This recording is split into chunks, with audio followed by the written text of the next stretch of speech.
It is 6:04. I'm going to go ahead and start the meeting. We are going to begin with our invocation. If you'd like to bow your heads with me. Father God, we thank you for the opportunity to come here and represent our town. We thank you for giving us good discernment and wisdom and judgment. We ask that you remind us that we have 2 ears and 1 mouth for a reason, that we listen to our counselors and to our public to make sure that we are representing them in the best way possible. We ask for your wisdom and guidance as we make decisions that impact this town. And we ask that you give us the strength and courage to make hard decisions, even when they are difficult. It is in your precious name we pray. Amen. Pledge of Allegiance. I pledge allegiance To the flag of the United States of America and to the republic which stands one nation under God, indivisible, with liberty and justice for all.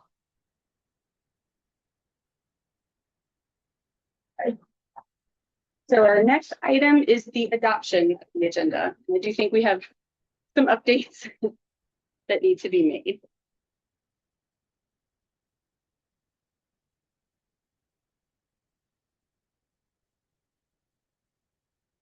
So we have received a permit request for a Juneteenth celebration.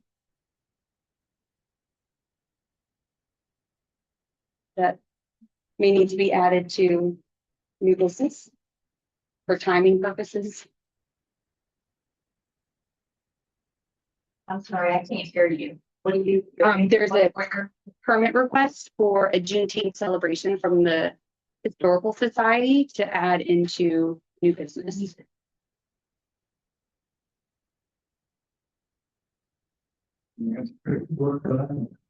It is in here. And then we also will need to consider adding a closed session at the end after reports from staff.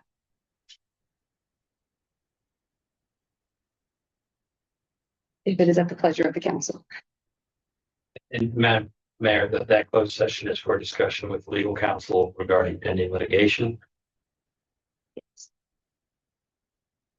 Yes, Virginia's statute.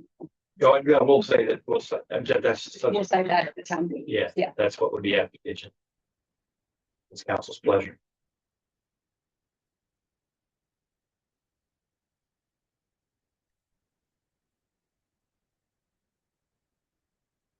Are there any other changes?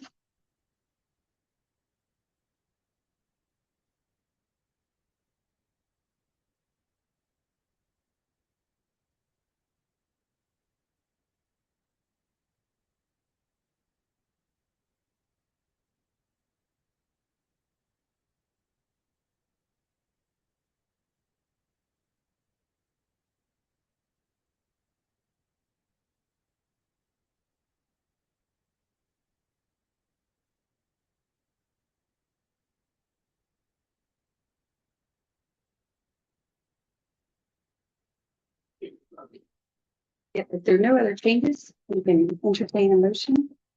I move to approve the amended agenda. Sure. Any discussion? Art. Or Four. motion passes unanimously. We'll move to the next item, which is the consent agenda. So consideration of accounts and appropriations, as well as the approval of minutes from April 21st, as well as our special session on April 29th.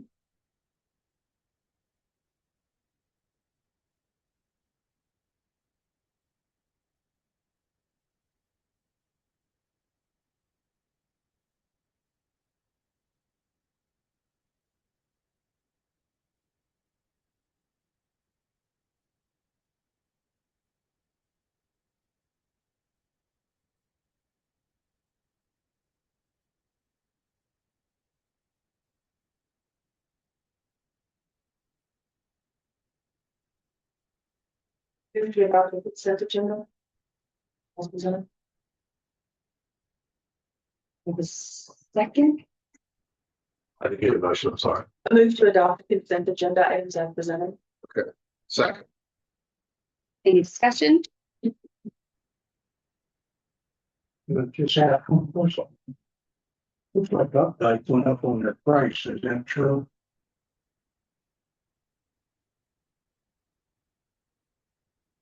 Updike is basing it on per cart if there were additional carts or if they are allowed a fuel surcharge. Okay, yeah. That's what that is. I think so. I can double check.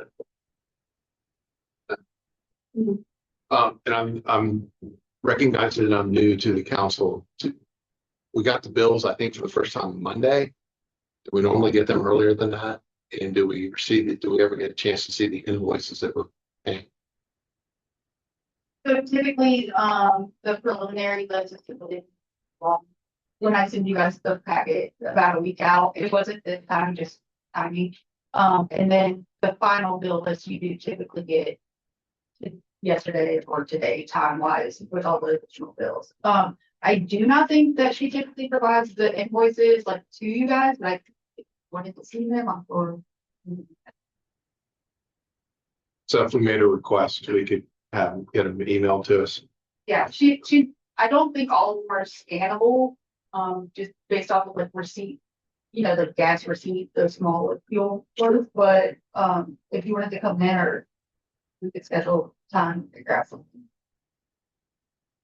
Madam Mayor, I do also know from prior experiences, having been a signer, that you do actually see a copy of the invoice with the checks. Those are kind of both provided there. That shows a little bit more detail when you go to, when it goes to sign it. So those that are doing the final signing do also have that opportunity to put a hold on that temporarily if needed, if there's something that comes up. So there is an additional check on it from that standpoint.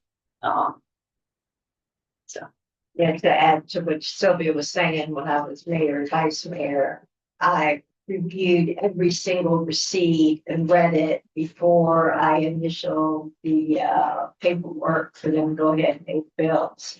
That was part of the job. So it is looked at. It's just not. But it is in the office if anybody wants to see it. I will say this is a process improvement. We need to get the agenda approved much earlier than we are and get the bill pay set up so that it's going out in a much earlier date. The ideal way is that you get issues well before the meeting. You could call me and come in and I could send you the invoices well in advance. It's something I'm aware of. It's an efficiency that I'm accountable for that.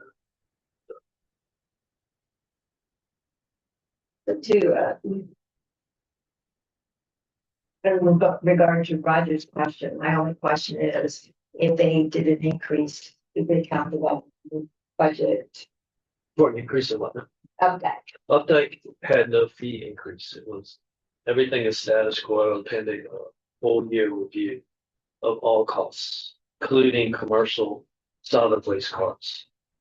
So- Everything's the status quo. So this is within the contract. That's all. Correct. That's Yeah. all. Correct. Right, there's been no change. Already. It should be, we would have to double check that. I think there are provisions, as the manager indicated, for when the number of carts exceed the original parameters, there's more fees. That's Yeah, that could be a driver, yeah. I just want to make sure the contractor amount that we budgeted. The amendment did not increase their base rate. Any other discussion? Mr. Ruth, sorry, can you have something? Mr. Ruth, 4. We had that discussion. Mr. Henry, Or Mr. Gray, Is this for paying the bills? Not for. and In a minute. I abstain on the April 21st minutes because I was not a member at that point, but I'm for on the other two. Do is pull it out. um, So specific to the appropriations. So I would like to amend my motion to separate the consent agenda items, and just move forward at this time with considerations of accounts and appropriations to be approved as presented. Second. Discussion. Four. Four. And then we'll move on to the approval of the minutes from April 21st and April 29th. I move to approve the minutes as presented from the April 21st and 29th meetings. Would you accept the friendly amendment to just do them one by one? Because I'm gonna need to abstain 21st. Oh, okay. Gotcha. Sorry. Yes, amended as stated to just do, we'll start with April 21st. I think it's through as any of the other accounts. Yeah. Second. Mr. Henry, Four. Mr. Craig, Abstain. Ms. Howard, Ms. Ricky. Four. One more time. April 29th. Like, we're gonna get through it. Motion to approve the April 29th minutes as presented. Second. Any discussion? Craig, Four. Howard, Four. Ms. Ricky. Four. Mr. Henry. Four. If we move through that. We're now going to move into public comment with our new fancy podium. We're quite excited about it. Thank you. This is an opportunity for our citizens to come in and discuss matters that are not listed on the printed agenda, or they're just wishing to bring a matter to council's attention. When you do come up, please state your name, your address, and the matter in which you're wanting to discuss. You will be given 3 minutes. It is not a Q&A. It's typically just you providing some feedback. Council may not actively engage in answering questions if you have them. We don't have any public hearings tonight, so there's no discussion on the public hearing for later. Do we have anybody sign up? We're going to close the public comment section and move into presentations. They don't have to sign up. They still have to be asked if anybody would like to speak. Would anyone like to speak?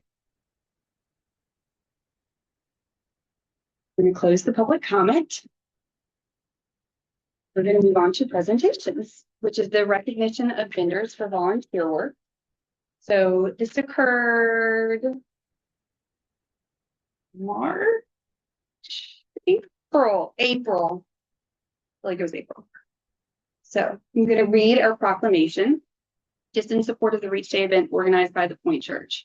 Whereas the town of Louisa recognizes the importance of community pride, environmental stewardship, and civic engagement. And whereas the Reach Day event organized by the Point Church was conducted to enhance the appearance and overall well-being of the community, including multiple organizations. And whereas the success of the event was made possible through the generous contributions of time, labor, and materials from local organizations. And whereas the Point Church, Child's Enterprises, J.S. Purcell Lumber, and Ace Hardware demonstrated outstanding community spirit and dedication by volunteering their time and or donating supplies in support of this effort. Now, therefore, I, on behalf of the town of Louisa, Virginia, do hereby proclaim our sincere appreciation and gratitude to the Point Church, Child's Enterprises, J.S. Purcell Lumber, and Ace Hardware for their valuable contributions to the success of the Reach Day event. And I further proclaim that these organizations and businesses are commended for their commitment and for setting a positive example of civic responsibility within the community. We do want to thank you. I know we're missing a few tonight, but we have plaques for you. Roger, would you like to present them to the two that are present? So if you do have your phone to take a picture.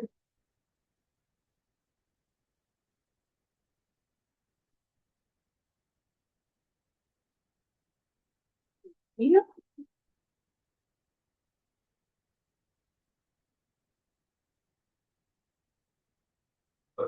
It was in March. Should have been that.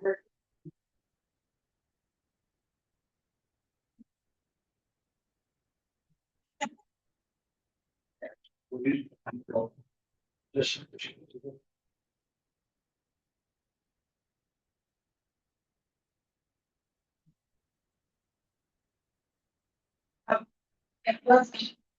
Sorry.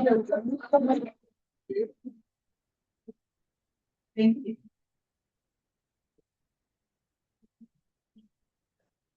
Thank you. We appreciate you.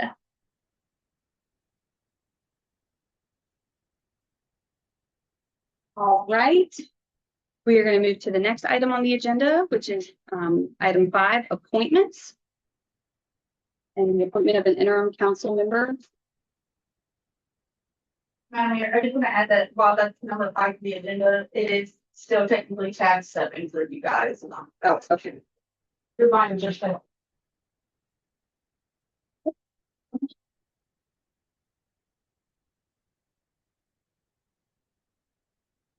So it was last week that we announced the interim council, correct? Okay. Forgetting what we put. So yes, last week we did announce an interim application. We only had one for the interim appointment to fill John Purcell's vacated seat from his resignation. Mayor. Mhm. Mayor, I'd like to make a motion that we appoint David Purcell to fill the remaining, I guess until, for John Purcell, until there's a, he's up this year, so it'd be until the November, to the end of the year. End of the year. End of the year. To fill his spot. Any discussion? Smart. Or, and Berkeley, or, Mr. Support. Fantastic. We have our wonderful clerk of the circuit court, Madison. We'd like to get Mr. Purcell sworn in.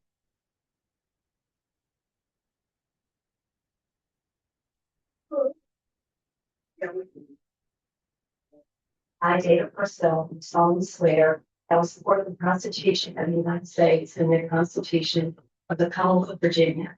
I will faithfully execute all the duties incumbent upon me as an interim member of the Town Council of Louisa, Virginia, for a term of office commencing upon swearing in and expiring on December 31st, 2026, according to the best of my judgment. I agree. Grab on the job again.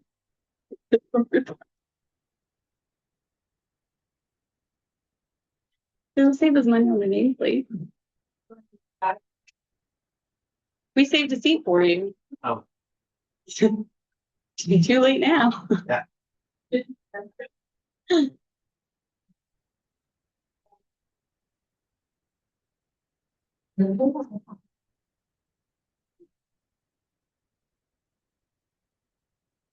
Welcome. I'll say everyone's so dressed up. Yes. All right, we can go ahead and move into our next item, which is comments and discussions by members of town council.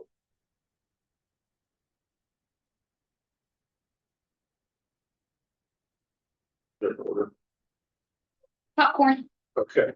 Well, Madam Mayor, I'll go first. So, one of the, as you guys know, I've owned my law firm here since 1999, and then at some point during that, we started using Updike for trash collection. And soon after that, I started receiving these quarterly bills for $34.50, which sent me through the roof the first few times I saw it.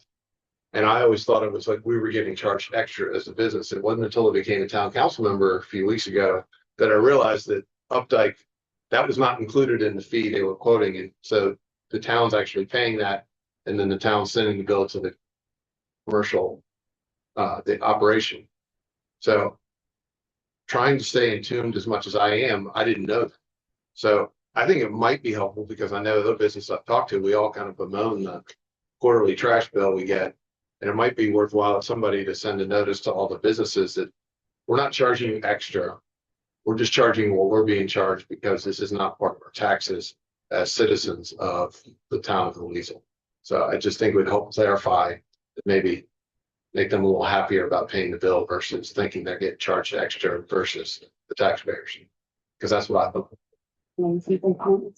I kind of question why we do that, because, you may want to use another trash company.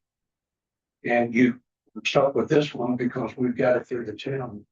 But I question why we do that, then we handle the billing and all that, paying the trash company.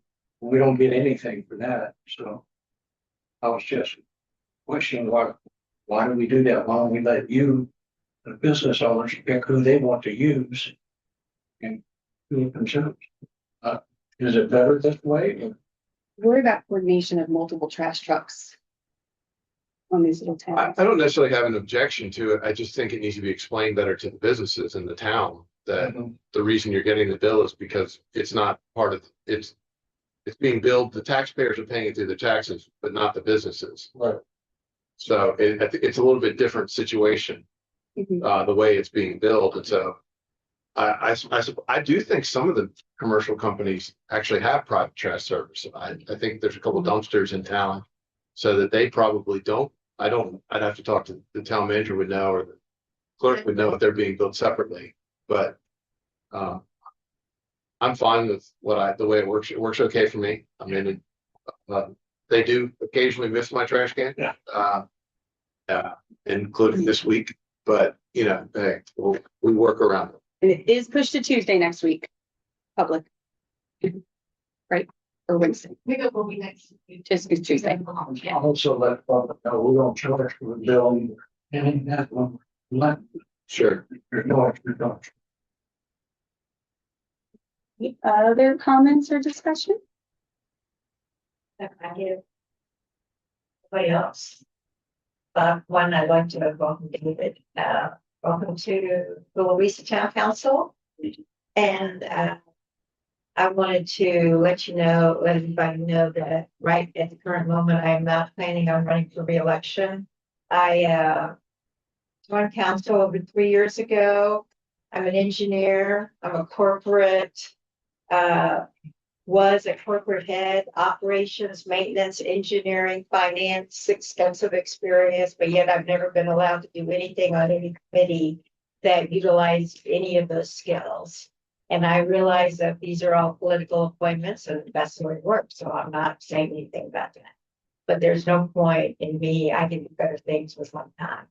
So that I will not be running for reelection. I ran on getting us back into FEMA, which the town manager is working on. I ran on getting the bathrooms in the parks, which is on the CIP. And I also, everything that I said that people wanted to fix is in the process of being fixed.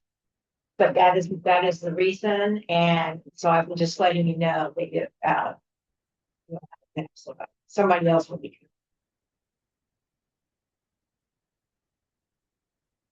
We appreciate your service to this town.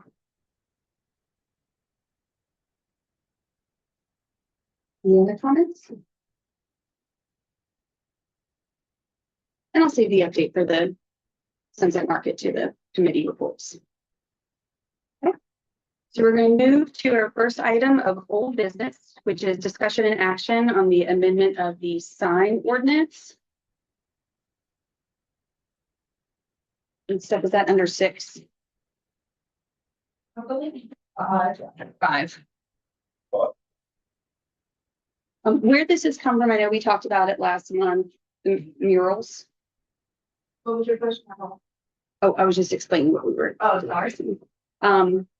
Part of the revitalization efforts of downtown, looking at the Main Street Initiative steering committee, understanding kind of where the town is positioned. We wanted to make sure that there was some level of clarity on art and downtown art specifically. Unfortunately, we've just got a kind of older code that specifically addresses signs and advertisement.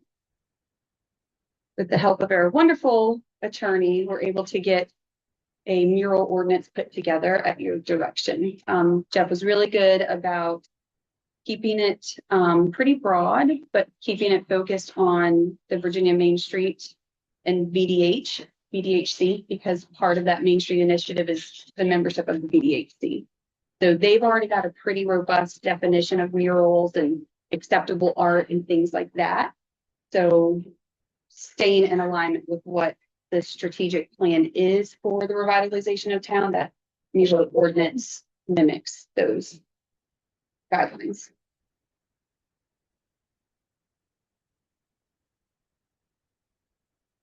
Uh, So, actually, the item that's in your agenda packet.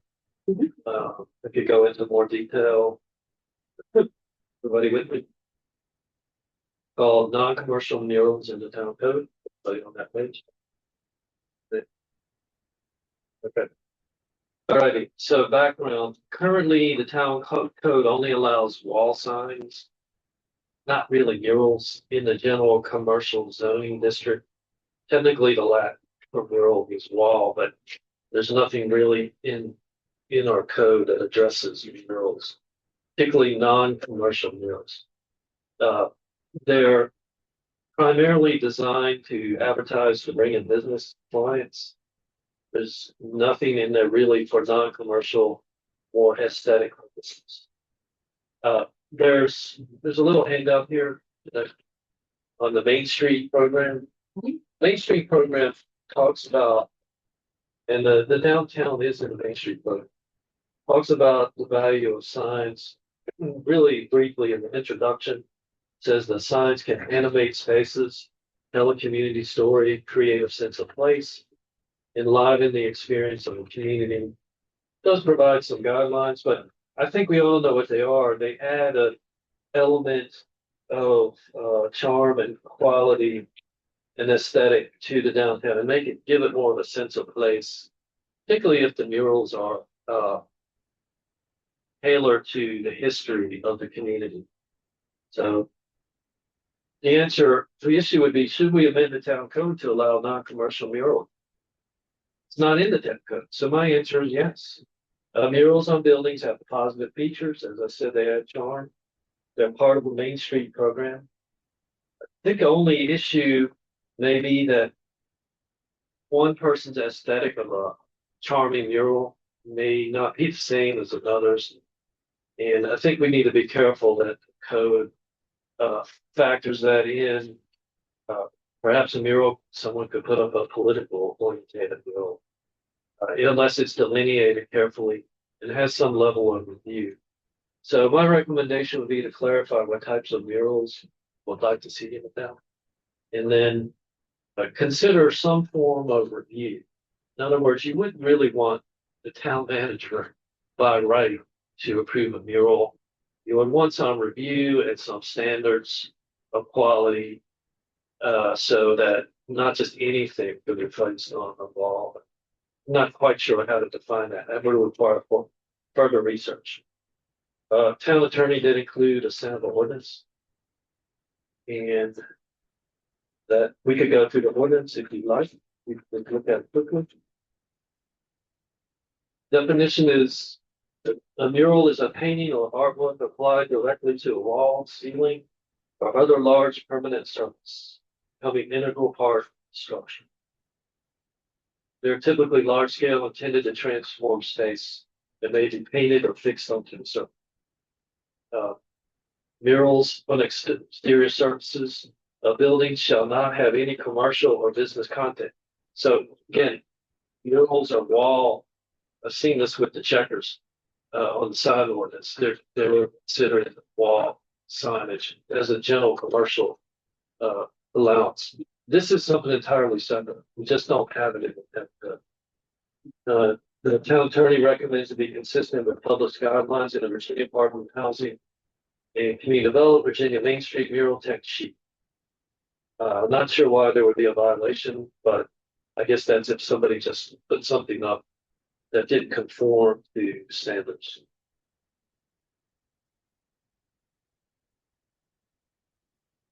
Question. Yeah. The special time. We have one right there. We look at it outside the window all the time. We already have them in town, so because we have because we don't have a code, doesn't mean it's not allowed. Correct. So your current ordinance just doesn't address murals. It does address signs, both in the sign chapter of the code and in the zoning ordinance. Zoning ordinance essentially just points to the sign chapter of the code, which is outside of the zoning ordinances. Localities do it a lot of different ways. Some have it integrated into each zoning district. Some have a standalone sign ordinance. We kind of do both. This is not drawn to amend the zoning ordinance because the zoning ordinance is very general, just says see the sign ordinance. So in an effort to have this be as simple as possible, I thought, well, let's just have a standalone mural chapter of the code that establishes, what these are, right? And that definition is from Webster's dictionary. It's just a standard definition of what is a mural, right? And I've found the DHCD Main Street document is something that could be helpful. What I was trying to do is avoid, unless council wanted to really go down the path of creating a more elaborate, structured, bureaucratic approval process where you get into the business of approving and disapproving what is an artwork. If you want to go there, that's a lot more that you'd be taking on. This is simply trying to take a simple approach, and that is recognizing that there is such a thing as murals.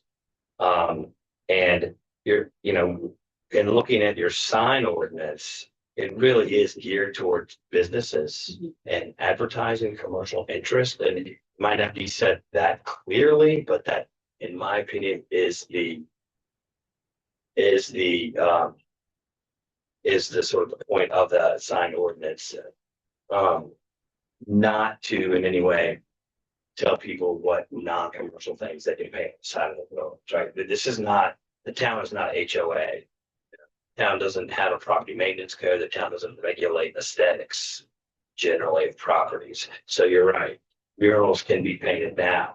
And there's really no regulation of them. All this does is put sort of a modest framework around what they are. The fact that they're not signs, because this came to us because there was a question as to whether a proposed mural was a sign, and if it was a sign, did it meet the sign ordinance?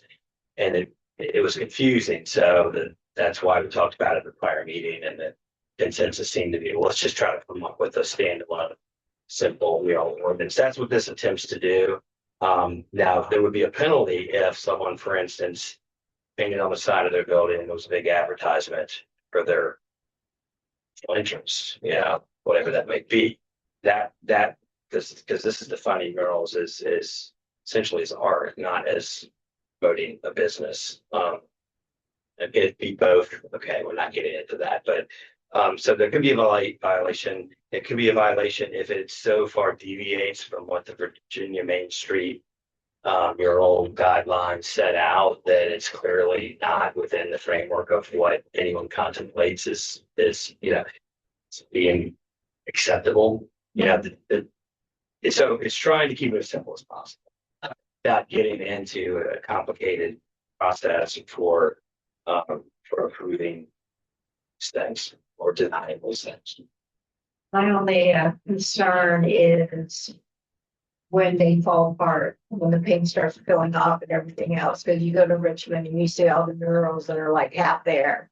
So would that be the way the code is currently written? I looked at it and I read it.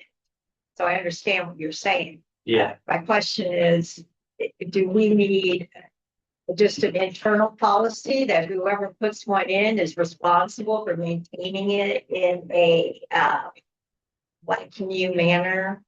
So the guidelines that he references through VDHC that are in here, that actually does include information on that the land and property owner are to maintain the mural. It discusses it. It's a very highlight that in the language of the ordinance if council wants to do that. But yeah, I think that it is covered in sort of in their guidelines of how to maintain it. That's a good point. Again, we don't have a property maintenance code. So right now, we don't go around and tell people to, fix the peeling paint on the front porch and repaint it, or we don't tell them we don't like that color. change it. We don't have any HOA, we have a property maintenance code. Look out, the only real role the town has in sort of building status if something gets to the point of public nuisance or something, it's like a hazard or danger.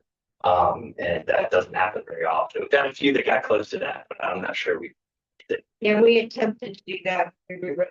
We just can't get the work council to approve it. So, yeah, right. So I understand we don't have it. That's why I was asking here. Yeah. That, it, if this is a Main Street Initiative guideline, can we hold a property owner accountable for something that is in a guideline? Not. That's the question. Yeah, I mean, I think in the ordinance language, it's establishing those guidelines as as guidelines that are applicable. Yeah, as long as he can do something with it, that's Right. fine. I think that's why I say it had to be a case of something falling clearly outside of what the HCD, the Main Street program, set forth as a common practice. Another approach that some localities do is to take those and other guidelines and put them into the ordinance. That just becomes a much more prescriptive local ordinance when you do that. Now, that is another approach. I mean, there are cities that have very detailed, I think Richmond's probably one of them, and they might have a whole structure with a body that oversees it because they have a very, very proactive mural project there. So, somewhere in between that and this would be to go through these guidelines and other guidelines that we find out there and pulling those together and putting them in the ordinance if you want to do that. So that's one way to address the enforceability issue. Again, this was an effort to get it on the books and keep it as simple as possible. And it could be, as time goes by, it works fine, or these questions come up and council thinks and staff thinks, well, maybe we do need to make it more robust. So we don't need it at all. And my last question is, the ones that we currently have in town be grandfathered? I mean, they weren't, right now there's no regulation. Right, of that's them. why. Yeah, so I mean, Now, if anybody asks, because they say we have a mural, yeah, mural, I can say that word. Because we now have a mural ordinance. Why is this one not in compliance with what you're asking me to do? So we can I mean, it could say be a case of. that it's grandfather. Right. You could do that, but then to do that as a blanket, I mean, I don't know what's out there. I don't have an inventory of current girls. It could be, it's really not a problem. That could be something that's stated in the ordinance, but I think I would qualify that with as long as they are consistent with the provisions of this ordinance. Because if there's something out there that's like entirely like lewd or profane or illegal graffiti or something like that, we don't want to inadvertently grandfather something like that as a mural. So yeah, I think that could be a way to tighten it up a little bit and to allay any concerns of people that have already done this and haven't had any complaints about it. There's one other thing too, the first week well, actually in October, we had No King's Day. And after that event, there was graffiti. The buildings, you have to be careful. There's nothing in the town code that defines graffiti. So that makes it difficult to enforce. So technically that could perhaps meet some form of mural. So we have to. Well, I think the difference there is that they would need landowner permission to put a mural up, whereas graffiti would be. So I think the code should clarify that. So This strikes me as a solution in search of a problem. As long as it's not a commercial sign, why is it our place to get in the way of a building owner who wants to put a mural on their building? I just think we're introducing government creep into private building owners' business. And so long as it doesn't violate the sign ordinance, we shouldn't be regulating.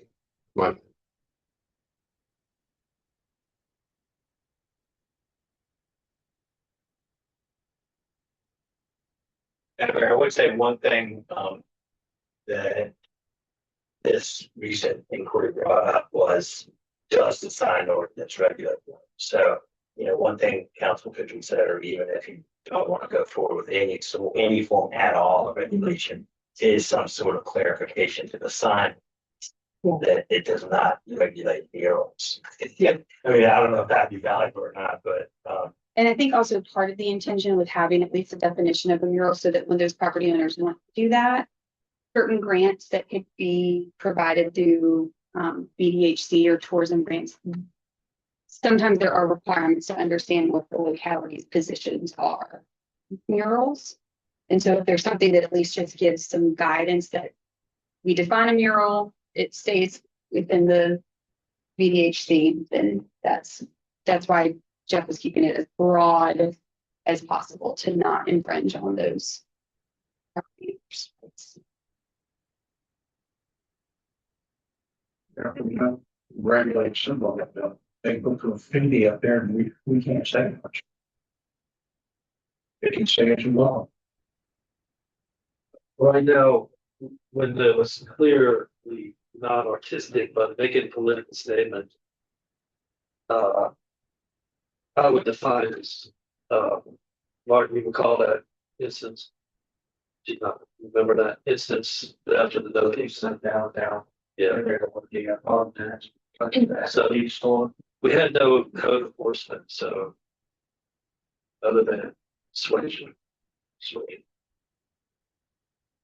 That's separate. That's a separate issue from the mural. Yes. yeah, there are state laws specific to graffiti. Mhm. And when it is a crime, right? When it is added to someone's property without their permission, like when it's illegal graffiti, not like graffiti that is, in the form of graffiti that is it's mural like. So I mean, Chief and I can look at whether or not the town code says graffiti, but there are statutes on the books in Virginia related to graffiti, whether or not they require a specific town ordinance and they're enabling. But the locality has to adopt the ordinance to regulate graffiti out of that. We can look at that, but this doesn't really contemplate graffiti or political speech, right? So it's constitutional issues that try to regulate political speech. First Amendment issues that try not to infringe on. I think we're looking to see a pop thing on some of the tobacco sales. Let's see. We'll look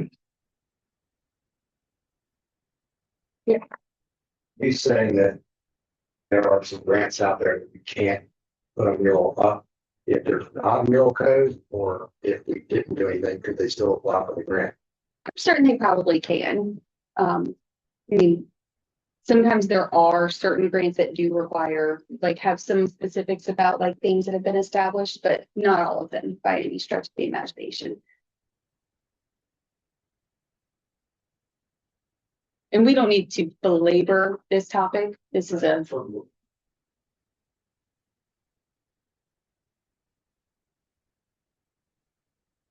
After you brought up there's vandalism, biblical on the books, so that kind of gets the graffiti. Just a point of clarification, and maybe you can help with this and possibly even Flavin. I don't think a private business can get a public grant to paint a mural on their business. I think that is for like us, if we wanted to paint a mural on the side of the town hall, that would be a grant case, but I don't think a business can get a public grant to paint a mural on the side of the building. None of the ones I've seen are grants. under the TOT. That were not owned by the town or the city. So public, private businesses can apply for up to $4,999 to the county under their TOT for muraling and beautification of their property through the grant from the county. They can actually do that. That's for the county. Yeah. There's also 501c groups that they provide grants, so those are not public grants, so they can be private. But A lot of times, like I know in the case of Richmond, most of the murals are on private property, right? But so it's the private property owner that They do. that permits Yeah. whatever organization that's doing the art to use their space. It just depends. Yeah, that's why I was asking, is it really us that's controlling it, or is it the private property owner that's making that decision? Well, ultimately, it's always going to be, yeah, whoever owns that building is going to have control over who puts what. Yeah, that was why I was requesting clarification.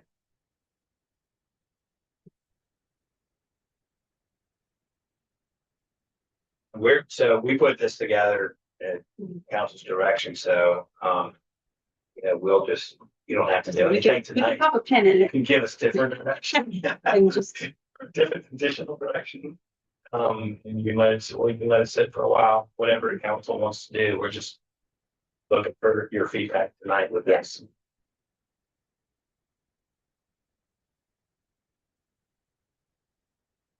any other comments from council? Madam Mayor, my only thought is that the great report about not putting undue regulation on people, but I do understand that we've had some issues with some potential, lack of.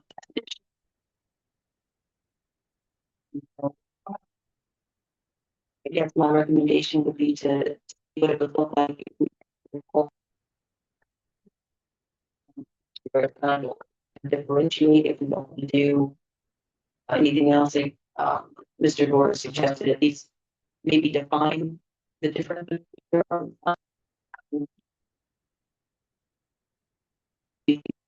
The really broad.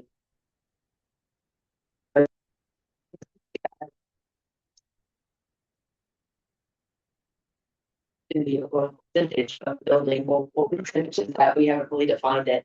Certainly not with this draft ordinance, so, I think it's fairly basic at this point, so I don't really have a lot of issue with it from that standpoint. We didn't want to adopt it, but I'm certainly open to, I think maybe we should table it for now and take another look at it as to what would it look like instead of doing a separate ordinance, to just define that within or sign to recognize that it's a mural is different from the sign. I had the same comment as Sylvia. I like the fact that it does give us a definition of everything. I think it opens us up to this interpretation unless, and that's it. But if we're gonna say we're gonna go by the guideline, then we have to keep up with any time these changes. So, but yeah, but thank you for the definition. I think that this function is very useful. Ready to move to the next item? Right, and that is, I think, again, just getting some clarity. This is on the amendment of the peddlers and itinerant merchant ordinance.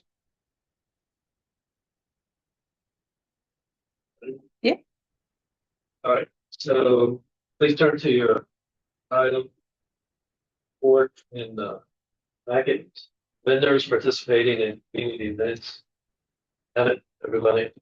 All right. It's right after what we I think, as a process improves, we need a number of pages. They are? Yeah. Page 19. Oh, page 19, okay, sorry about that. So yeah, I didn't see it. All right, page 19. Okay.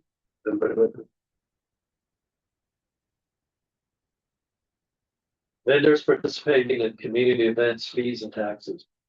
The background. Currently, the town code requires that any vendor selling products in town must obtain an itinerant merchant peddler permit, which is $200. A business, technically a business license, register for meals tax, business license.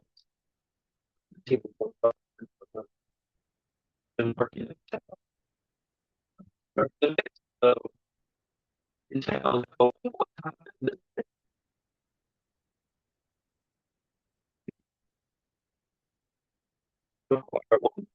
they pay fees and taxes just do it.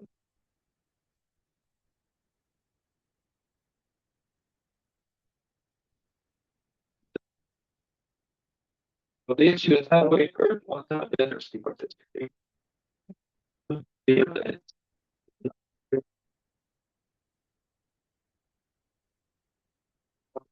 Potential approaches.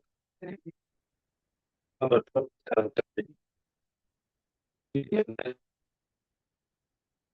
License to all participating vendors. And it's under. It's an important.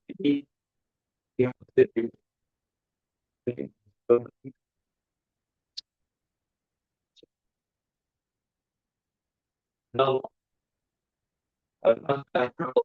with this kind of minimal fee. Traditional business licensing requirements are difficult, costly to enforce uniformly. Non-temporary merchant do operate once or twice per year. Hard to get a record of. And it may discourage vendor participation. Virginia Beach offers a sub-classification separate from itinerant merchant, allowing qualified event promoters to pay a fee based on their participation in the component.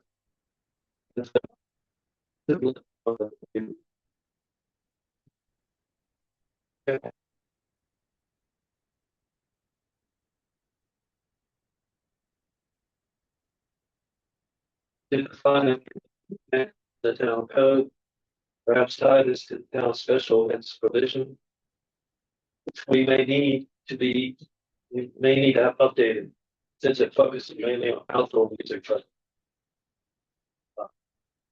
this is really, town attorney and I discussed this, you just like direction. You're interested.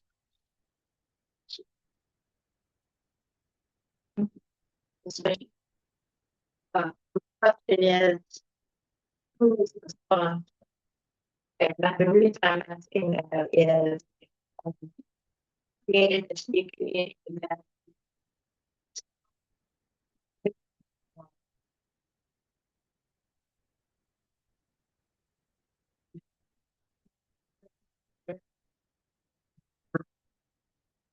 community that lots of stuff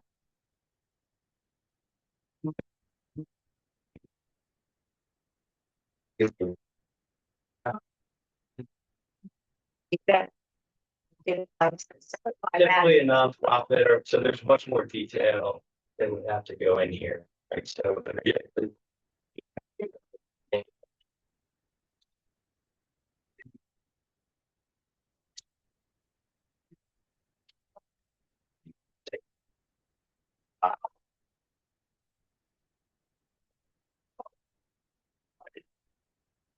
You have to worry with that sort of define, okay, what they, what's it, who are the eligible sponsors, and then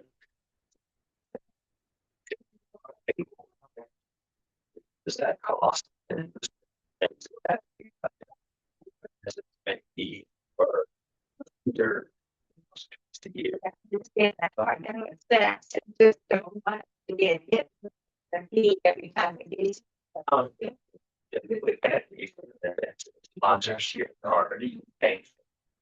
So those, so with that being said, if the town is quote unquote sponsor of all these community events that keep popping up, that the town of Louisa, you do whatever.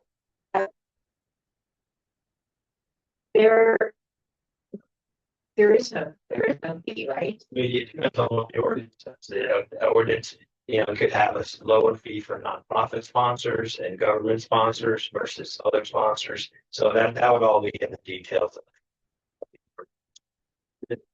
Sponsor, the same thing could apply where, all the vendors in town is to be part of that event, would simply register under that That's why, event. yeah. Yeah, and wouldn't have to get a business license. Wouldn't have to just have people taxes. But to get the in the town would not have to pay as the event sponsor, but not When the ordinance up there. That would be right, that would be right. That's why, and I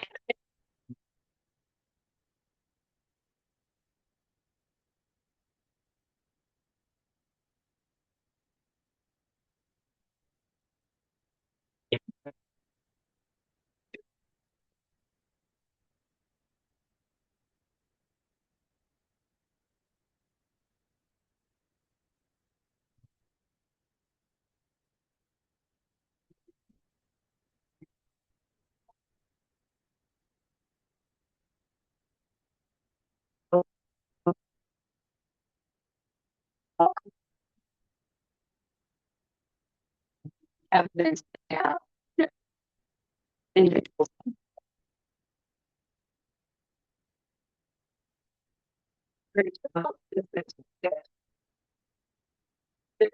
Without the overtime.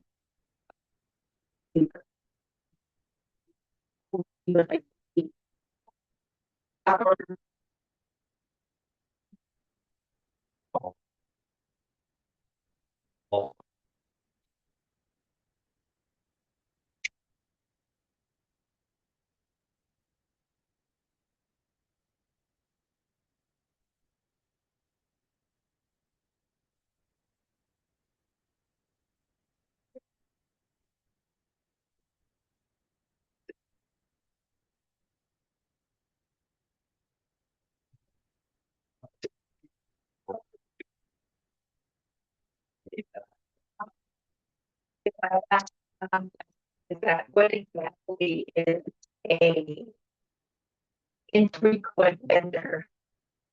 The same vendor is coming to every event in the town. That's not an infrequent vendor. So, but Here.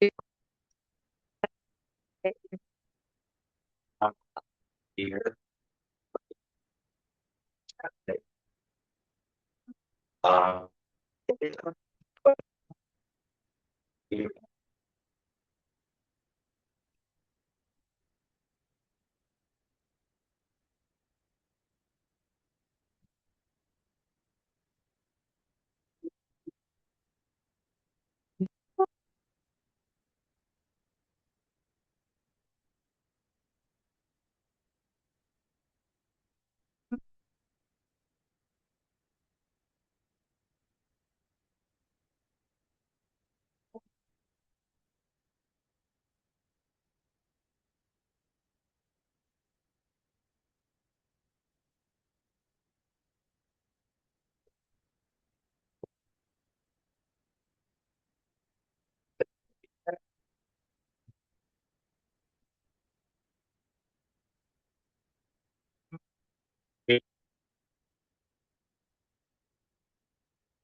It doesn't work. It doesn't work.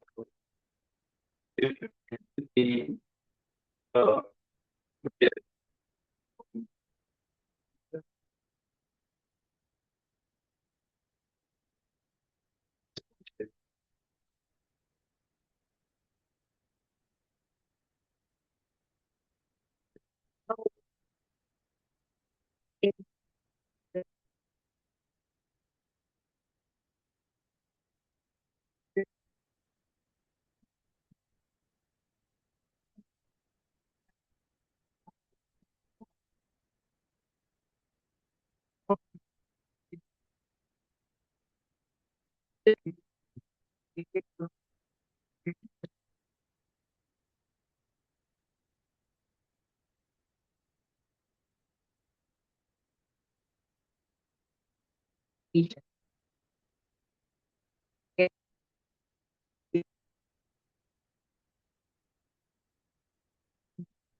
Figure out.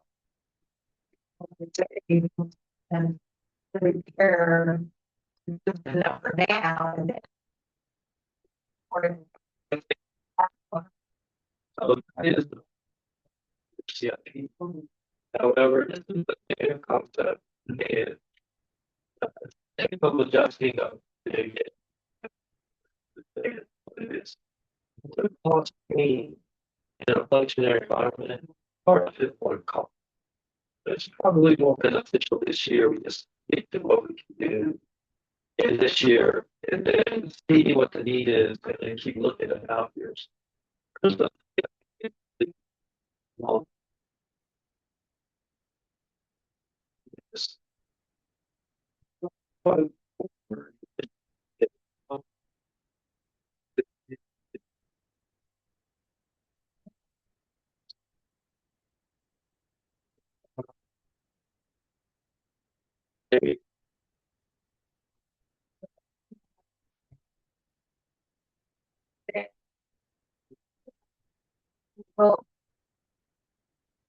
uh,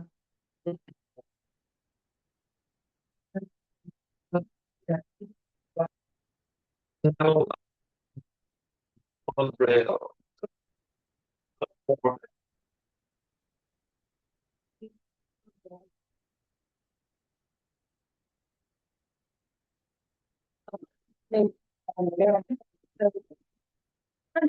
reconcile between, so for instance, we have the general fund capital improvement project list here.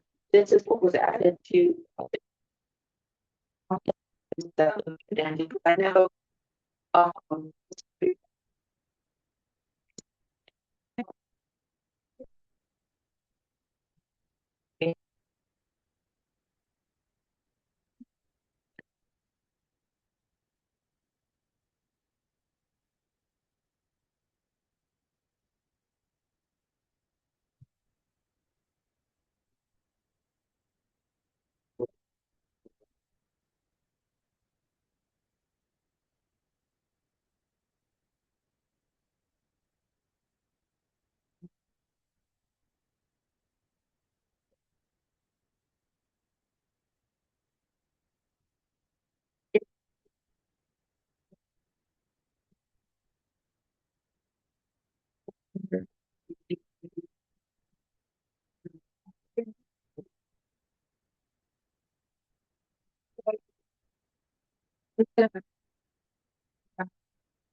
there, if we added that into the computer equipment upgrade and remove that, it's not. We still have, and for. That's listed on our CIP. New platform, that our CIP, those things that, you know. Your upgrades ongoing constantly.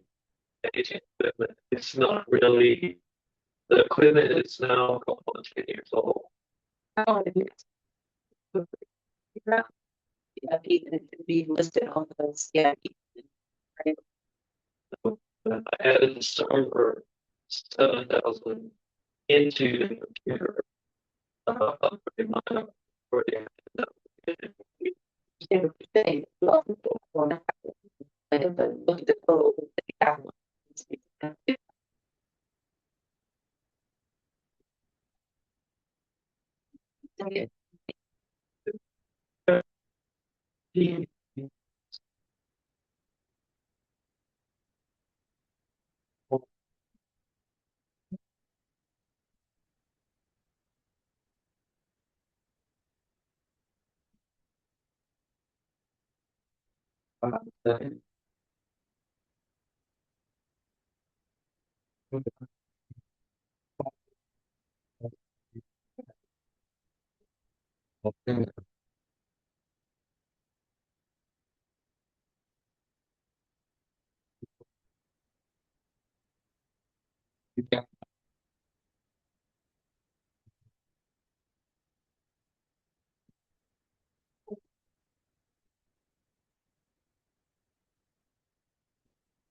You need to find out. I think that's where You want to contribute, but it's time to do. Yeah.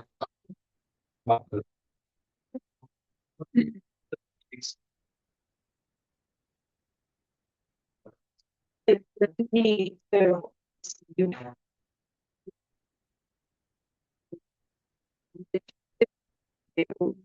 the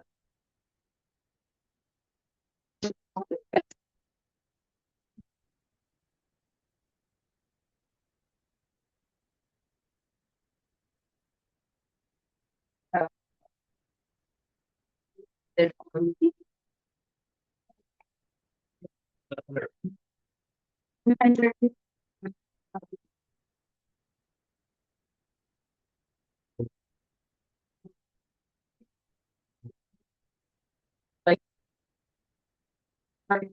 for this VIP project.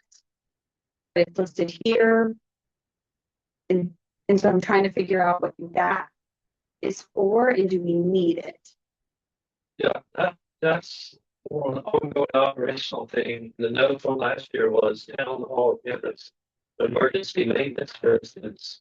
If the HVAC goes out, we don't know what will happen. That's not really a true CIP item, but If that's the case, then I would probably not have it shown as a capital improvement. If it's not a capital improvement, but that's in the budget that's 100% emergency repair or something. Yeah, there's contingency. I think like in the exam or something. I think it's just confusing because you're using the capital improvement terminology. And you go to the capital improvement plan and get the detail with that number of cents and then on top. I understand that. What I didn't want to introduce too much change in this year's budget from last year's budget. So I just put the existing, I didn't create that. I can change it, we can improve it. The same time, we could have certainly used the capital improvement on that same line that's $10,000. It put all capital improvements in the individual general fund and then said, see capital improvement plan and then have all this out. And that way you would be done for what the numbers are. Um, 10,000 match with what's in the added the close. Right, so where would the CIE general fund items go? Each line. Before we get too far down that road, I would like to, I feel like there's potentially And there's an issue with some quotes and not understanding what exactly we want to do and whether or not we want to get some additional quotes. I would also like to present the idea that we maybe for this budget, because we are up against the timeline at this point, as everyone knows, we've kind of had a moving target, and I don't want to spend too much time on capital improvements when we still have, I believe, some other budget in the operating side, informational stuff that we need to get through here tonight as well. So I'd like to throw out the option of removing all capital items that are not already having money that has been refunded. So not keep the ARPA stuff in there, keep the sidewalk project in there, keep those items that we've already ongoing projects moving in, but remove all of the other capital items that are in these capital improvement plans for the time being. Look at approving an operating budget and then take these capital improvements back to finance committee and the associated committees, public, is it facilities and public works, so that we can get them straight and then bring them back. I recognize that means we would have to do a separate hearing, a public hearing and a separate budget amendment and adjustment at that point. But I think it would give us a better, representation of what our actual needs are, so that we can provide clear communication to the public. Still at this point, provide operations to move forward in the next year. So before we part of the Jeff, you have those that we can do that. Moving on the process, we will talk here.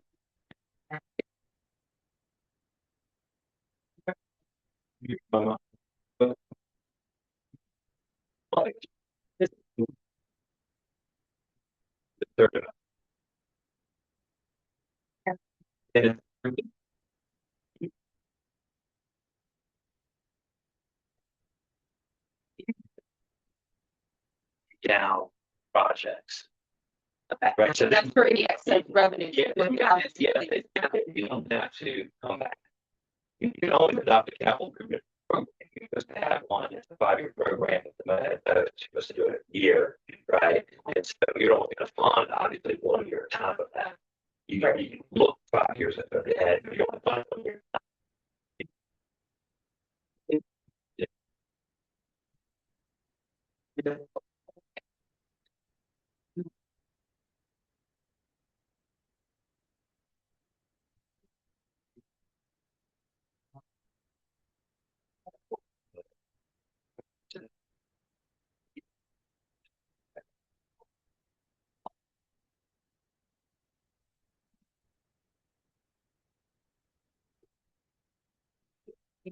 And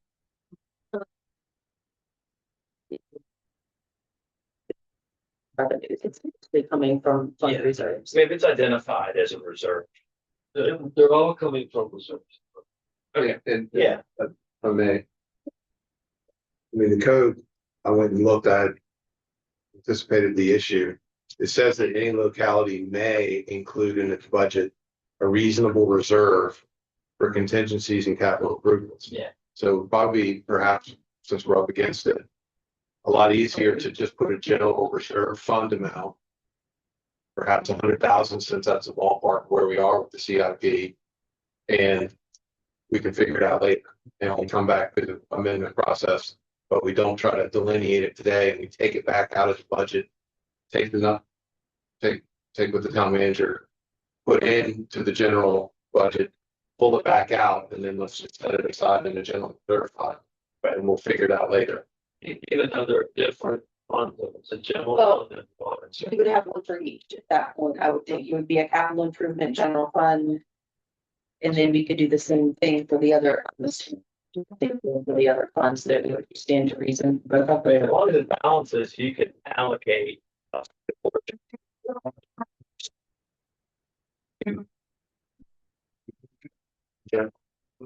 Identified, so it's however you allocate. I would agree. It would be a lot easier to just put it in the general fund and then we can amend the budget and reallocate it to You can count the vehicle. So, well, we'll have to have water sewer fund out.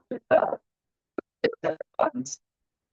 You can, you can amend that, though, can you not? You can do it. Yeah, and just, It'll take us about an hour of right, discussion. and like they're saying, typically. This is a small budget for me. And typically, we have a large amount, and we do not specify the list of each of the detailed items in that, so that you have the freedom. We do have another, we maintain another list of things that we want to do, but that gives you whatever you want to do. You have the pot, and So we have a list of items. So the steps would be take out whatever I rolled in from the capital in the operating. Is that what? Is that correct? so I think what she's saying is what Jeff related to is you would go in that capital improvement line in the general operating budget. And you put an allowance, basically a reserve allowance of whatever number we decide. And then as we get quotes and we firm up our CIP program, and we get that done over in the future, we can come back and update that line item in the budget. And then we can allocate the spending. So is it one line item in the general fund? But So in the general fund, there's two line items that are listed as capital improvement. It's capital improvement buildings, which is the 104,452, and then there's a second one for capital improvement street and sidewalk. That's another 15,000 that's not listed on here. So I would say that you would want to combine those into one. And or we could just create a new reserve, that's what the general line. That's a new line. well, I mean, if you do that, then those have to be removed. So it's not in there. And to me, you have the capital improvement line item, the 100-8100. Change out the capital improvement reserve. And put it all in there. Your total amount. Just round it to like 120. I think you put some other sewer amounts in there as well, that's what I think the Yeah. water and sewer I was, think he was saying, just put it in general and we move it to water sewer, that's what I guess that depends on whether or not we're gonna pull it from the general fund reserve or the water and sewer fund reserves. I prefer putting general and general, water and sewer, but if you rather than put it all in general. Hey, those funds are shown separate typically in the budget. There's the water, there's the sewer is a separate. Right, so we can, in the water fund, could we put a reserve for CIP? Yeah, and we have, like, he's got. Have those numbers. Yeah. You Yeah. can have a reserve in each fund. Yeah, we just have to confirm where we are with that, not because. What the numbers that he's getting. And then you can add the budget adoption process, so that you can do the details of the projects. Right, and you see us, the CIP pages would come out. And we would do those as we work on them and get other quotes. So recommending to delete line item 8102 under general fund. Well, wait a minute, so we're not gonna actually delete them because those are separate. Or zero. Those account numbers are identifying specific general ledger accounts in our system. So we're not gonna delete those. We can move it to a zero. Move it to. But we don't wanna, that's why some of these things, we end up reusing them for, like, I like that idea of having the capital because then we can have one line. Rather than having multiple ones and every time you have to create a new GL account in the system for a new project, we can put it under the one and then. This one will be count. Reserve. Yeah. So. But then you have to remove the additional funds that were put in computer equipment upgrade. Those have to be brought back down. Hold on a second. Agree.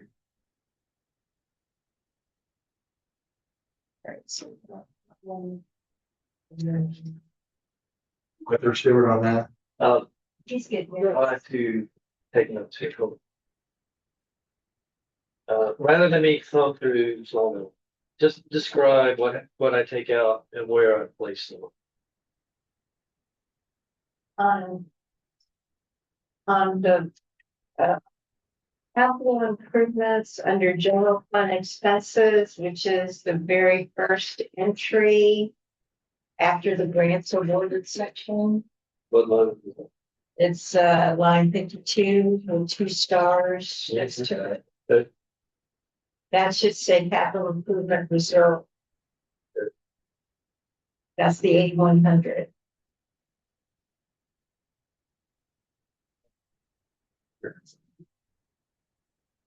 Yeah, and this, and it's the same for water sewer, it's just water sewer reserve, right? So, yeah, that's all it is for those two, Those amounts in there would be what you show now in your total. your capital improvement totals. Well, But so you, but like Sylvia said, you can take out the things that were already in there that you, Take out the, what I rolled in there already. yes, take out the 70, because that's the only thing you relocated, correct? Was just the computer equipment upgraded, you relocated that into Yeah, I took the the 7360. the general fund, yes, I took 7,366 for computer server upgrade. And you put the rest of it into capital improvement Correct. building. Correct. So you would want to take those two, add them back together. So you've got the 111, 118. The question then becomes, do we then need the 15,000 under capital improvement, streets and sidewalks?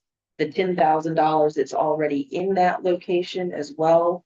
Do we need those additionally in the budget? They're currently in there. So in addition to that 111, 818, we had that 15,000 plus 10,000 in the other location. Is that all of them? I think that's all of them. Then the water sewer just went straight into, We're talking about general fund first, and then we'll go to the others. So if we wanted to include all of those, we at what, 136, 818 total, if we wiped them from the other locations and put them out. putting them out that we already have. That takes everything that he had in capital in all of the different categories, including what is included on the The 15, CIP, the 10, puts it together. So it would make our total capital improvement reserve for general fund based on the budget as it's shown of 136, 818.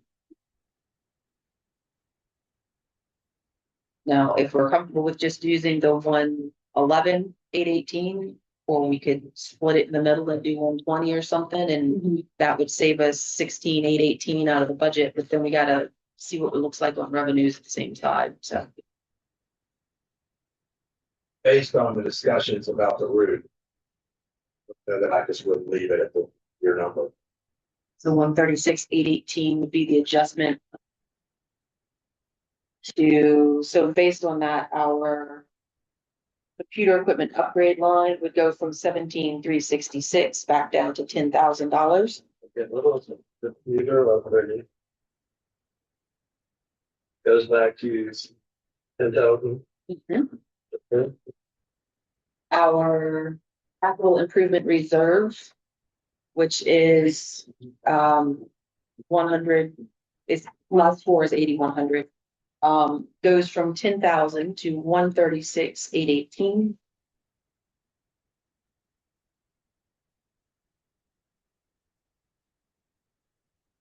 And then under the other general expenses tab, So. Which line item is that? which one? Goes from 10,000, is that, what's the? That's the 8,100. This one. 8,100.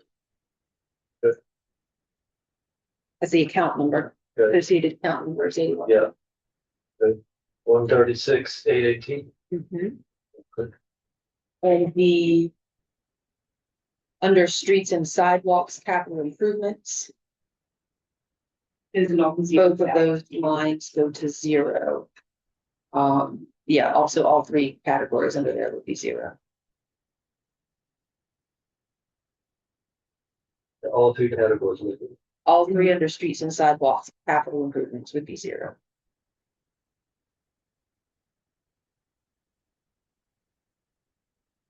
Okay, That drops down to 10,000.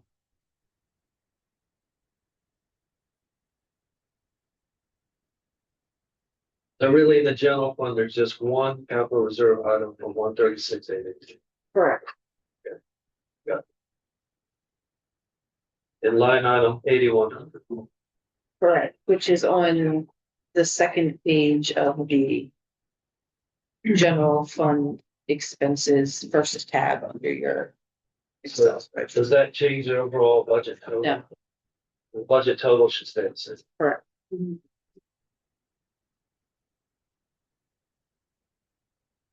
Okay, right. And the water fund? The sewer fund, Well, uh, do we want to get through all the capital, just go Yeah. those really quick first, and then we'll go back to other operating expense pieces that way we've got that part of it done. Okay. So water.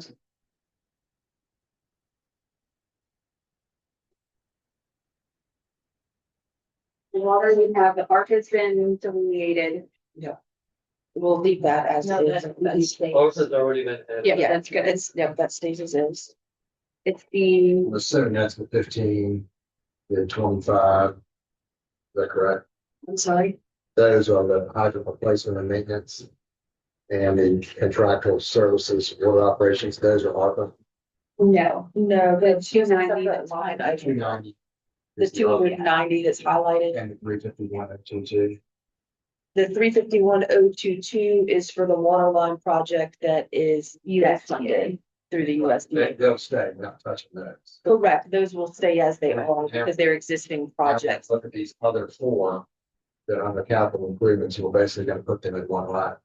So, Correct. So he has them in line item 501,45,081 under capital expenditures. Again, that's just trying to confirm the math because We're in water now. Yeah. water fund, 81. because the total amount is 61,500. Yeah, there was 25,000 in there just for, the water system is a vast system. It's more than just what we have in the CIP. Water lines break, the elevated tanks, the valves, CHA has a report. Well, possible other valves we have to look at beyond what we're looking at. And that's just really unexpected things, the 25,000. Then I added the water fund balance of 66 to that. It is 361, Uh, 61.5. 61,500. yeah. And that's fine. I just want to make sure if we're gonna have that 25, that it's not for maintenance. It's not for maintenance or unforeseen. That is supposed to be a planned item. I do have a question. Because I know water tank was part of our CIP and it was 20,000, but there's also a line item for water tank maintenance. So we're doing something additional too, correct, than just the normal maintenance, just in case someone ever asks. We are doing additional work to the Thanks. To the team. Manual level educators. So we have money in the budget for that. Yeah, like for 20,000, we'll put there for that manual leverage level. What is 9,300 water contingency, 15,000 under capital expenditures? Well, during Winter Storm Fern, we had significant line breaks on 428 West Main. And there's a lot of lines that we could talk to that. There's a lot of lines that are vulnerable still. Yeah, we have a bunch of transite line, Cameron drain system, galvanized facade in the ground. I've never pulled the contingency line item. Most of it is water supplies or contractual services. But if I had to guess, I think that this would be for like a large scale project, it's like that. But I personally have never coded anything to it because I wasn't sure what it was used for, and it's outside the normal by building coding.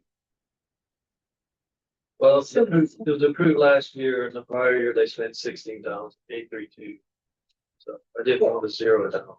I don't know that, I think water contingency is something that was added because of something that came up. It was not something that we've necessarily funded fully every year. And if we're putting in this 25 for potential upgrades, do we need the 15 as well? mean, I don't know that I would consider water contingency a capital improvement. If I wanted to do a water, I think that should almost be rolled into, you know, supplies and repairs and maintenance. If we needed to increase that line item rather than have it in a water contingency. Yeah, it'll definitely help out. Because we're just inventory up and stuff, so we don't have to fancy on volume to when we don't have it. Why don't we move the water contingency 15,000 out of capital improvements and over to its repairs and maintenance equipment? And Instead of agree. 5, make that 20. Do you think we need full 20 though?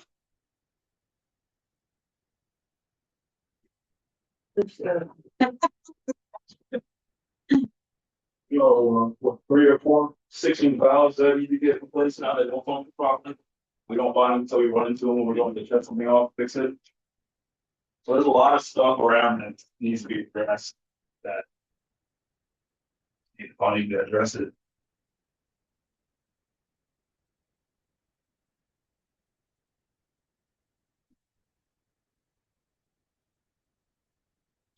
If you just want to keep it cleaner with the CIP, could just take out the 25,000 and just put in the water, water CIP things at 60. So you're keeping the total, you're just, No, yeah, just want to keep it clean, oh, you're on that page. Yeah. I was thinking. or you could move that 15,000 to another. I think that's what David was just saying, is moving that 15 potentially to the repairs, but the question is. I mean, I guess my thought is, The repairs and maintenance and repairs and equipment on it is more for when water equipment breaks. So if you're gonna move it anywhere to benefit us, either so water supplies or water contractual services.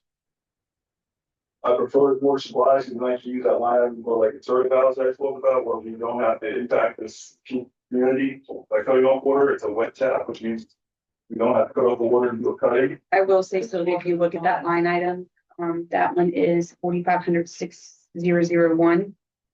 You can see what we budgeted for versus where our actuals came, it is significantly. So I would almost, well, but that's also, that includes our water, the additional funds that we, for that water line that we did off of West Street. Not West Street, West Main Street. Yeah, that's a good big hit to it. Yeah, that's where a lot of that lies.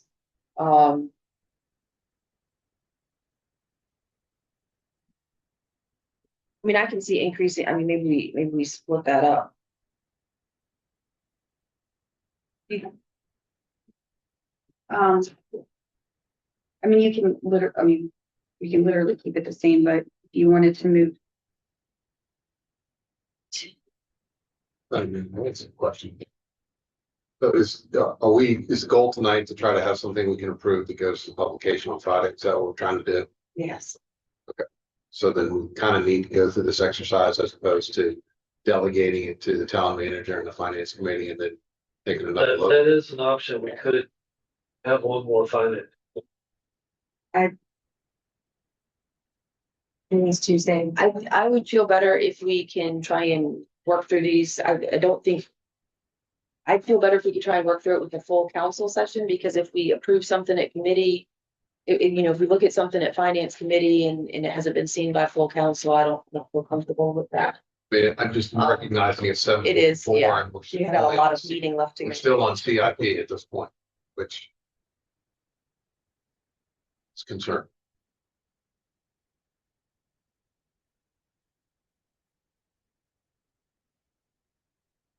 So the suggestion for the water contingency was to relocate that. Is that correct?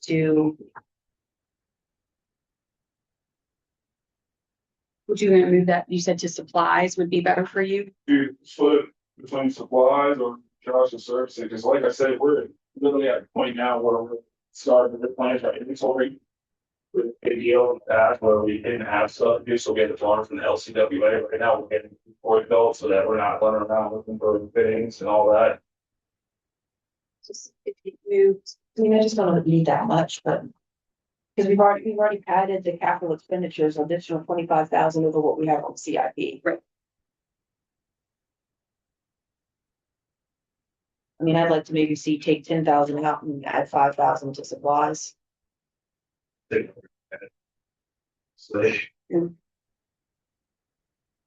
But I'm open to whatever, or if it's easier to move forward, if we just move the whole thing. We haven't changed the total. I'm looking for it yet, have we? No. If we, I'm just, if we were saying, by 10,000. if you reduce it by 10,000, you will, I'm just wondering if we have more than we need. I mean, we're pulling, 25 extra here. right, well, we're pulling 183,000 from reserves. Yeah. I mean, I'd prefer not to have to pull 183,000 from reserves if we think we've got a little extra in the contingency and we could knock 10,000 off of it. Just a thought, but in the spirit of moving forward, I'm open to whatever suggestion someone else may have as well.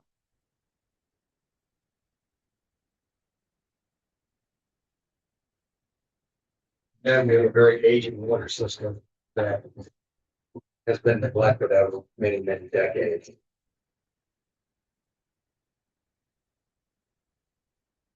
Or we move it to, what if we move it to capital? What if we just move it to capital expenses? Because if we get into some of these large repairs, they're gonna end up being a capital. Anyway, most likely. We come into larger items, they would end up being capitalized. And so make that 101. 500. Well, the first question to your point is, do we want to change the total? If you do, what's the item would you like to? When I throw out my option. Make the math simple, we add $5,000 to the 24,000 in supplies, make that 29 and move the additional 10 to capital expenditures for a total of 96,500. It doesn't change our total, but it puts it a little bit better. Three. Okay. Sorry. What was that now? So 5,000 up to supplies to make that 29,000. Move 5,000 from where? So we're gonna zero out water contingency. Okay. 5,000 will move to supplies. 6001, you got it, so. Add 5,000 there. And then 10,000 to capital expenditures, which will bring the total to 96,500. Plus. $5,000. And 10,000 to set up. Yep. Say 10,000. Capital improvement.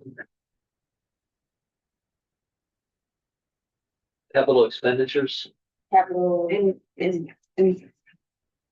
whatever. yes, Capital So expenditures. 86.5 goes to 96.5. Yes.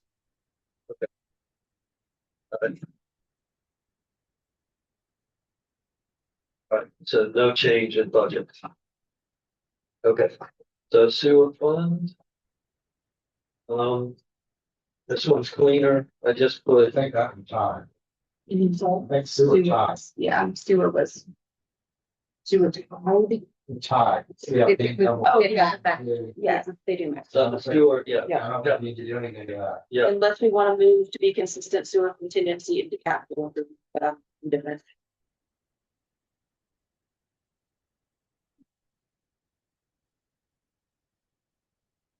You guys, this, It doesn't change the number. I would agree with you having the consistency, zeroing that out and moving it to capital.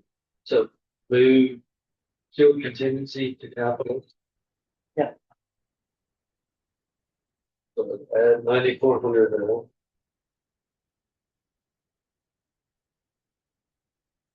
So it'd be 131, 400.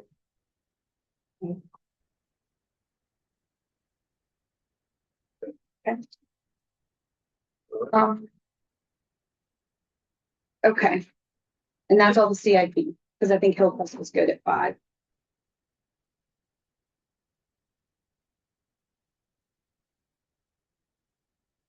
Okay.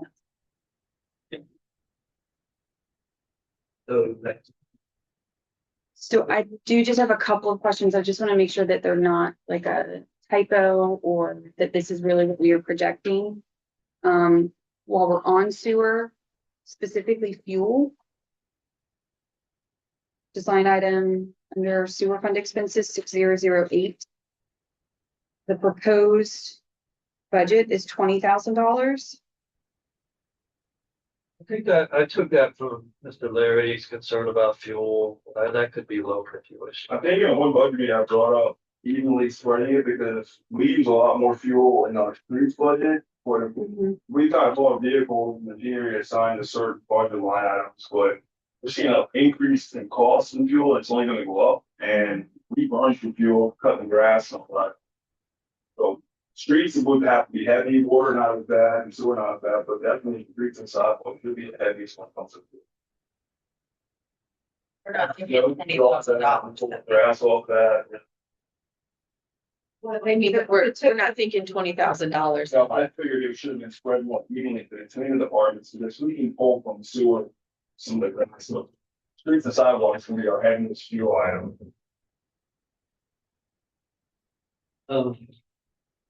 Yeah.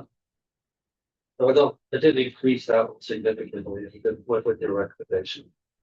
I can't imagine that $20,000 should be the recommendation based on that. It looks like, did you accidentally add an extra zero? Oh, thanks. So. I can't imagine going from, We used to contract, now they're doing it, so I would expect it to go up. but this isn't sewer. I know, I'm just saying he's talking about the fuel for all various machines. Thing, who can go in house now. But if you want to reduce it, that's. Yeah, because like we have, I really just think it's a typo because we have road fuel under general at 2,000. All right, so you want to reduce that to 2,000? Yes. With ours, the fuel. Like at the bus garage with the state contract and pay that. Yeah, we price. use, what's the name? Yeah, Mansfield, which is a government company that does our fuel cards. Okay, So we gotta do any pump prices. now, sir. Now we get to use price of fuel being $4.49, it's still gonna be a hit, because we're doing on mowers twice a day, the amount of mowing. But it's the same as what I was paying for the bus garage. Yeah, they have Mansfield also. No, the Parks and Rec has Mansfield. I can't talk about the bus garage, but they use Mansfield also. Parks and Rec, yeah. All right, so I reduced on the revenue side, the transfer of water by 18,000. Okay. Okay. With it. All right. Good. All right, that should be it for CIP then. So with that being brought down to my streets and sidewalk fuel cost? Or is Your that, streets and sidewalks is 2,000 as well. It did go.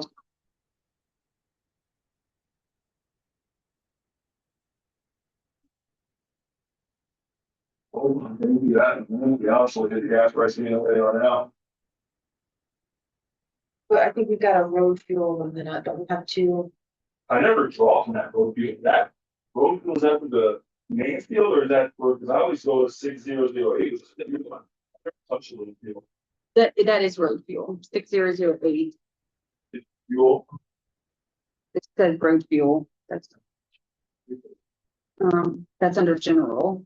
So general fund budget total doesn't change. The water doesn't change. They might be able to find it. Oh, that road fuel is for town hall. That's not for me. I'm other general expenses. They're on this little tiny one. Oh, okay. Like road fuel, I Sorry, Anthony. no, no. Okay, yeah, and you like, there's 5,000 in that line item.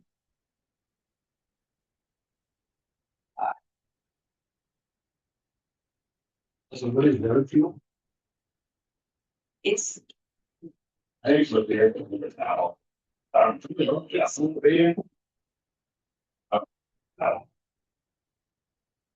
And then there's also 6,000 for fuel and water.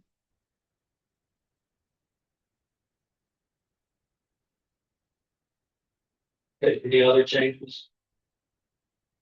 so we're thinking we probably should reduce water and increase the streets and sidewalks instead. Do we think the same 2,000 for would make sense for that?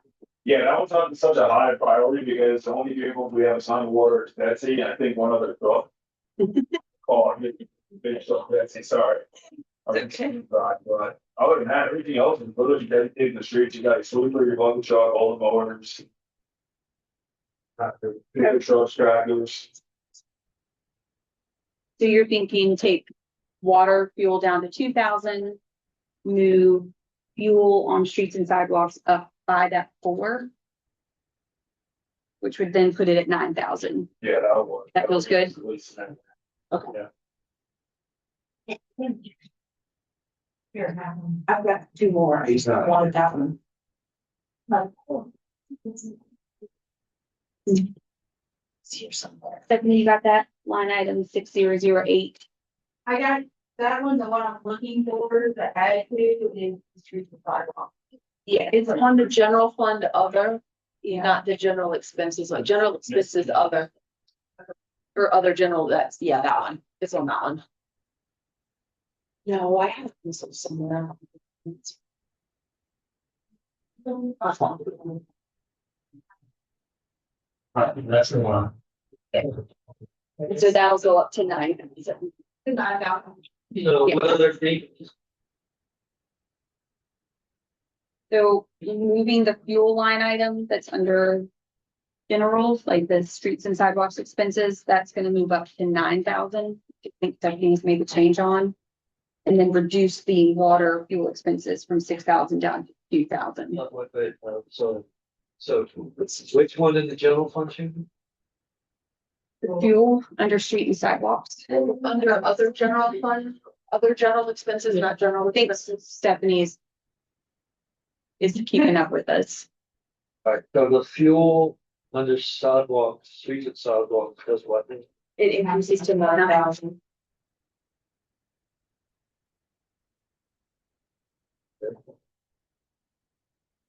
Was up 4,000. Mhm. It decreases by the same amount. So then in water under 6008, it'll reduce to 2,000.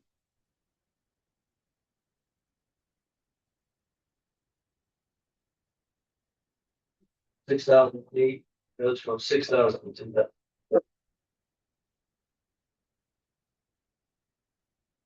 And the last question that I have is under election fees. I think it's the last. Under operating expenses, 3152. Again, not sure if it's a typo, but we've got 20,000 allocated there. I did for that just because in my experience at now, for elections, they were $7,000. Well, they're not having to do an additional election. That. And that. Because we had a special election last year with me. $800. I'm not sure, that was just my general experience.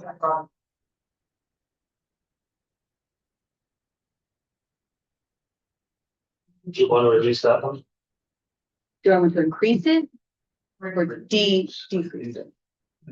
Yep. Under police, how many telephones do we have? Cell phones.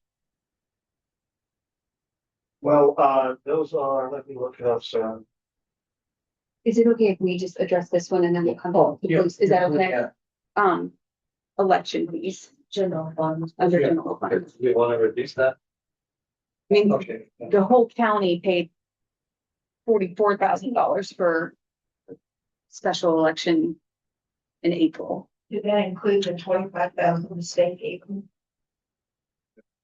Because they received money from the state for The that. total per Chris Watkins last night was $44,000. So, and I know we've had the discussion before, when we've had to have special elections as to whether or not. It has to do with whether or not they have to reprogram one of the machines. If so, it costs more, and that might be part of the issue that came up in mineral. Is if they have to program the machines for something special outside of what they're doing with something else, then they have to. Then it costs more from that standpoint. And I know they thought at one point we were gonna have to do that and ended up not having to do that for one of our prior special elections. I don't know if that's part of the difference in cost or not. I just remember us getting the bill going, holy cow, which, you know,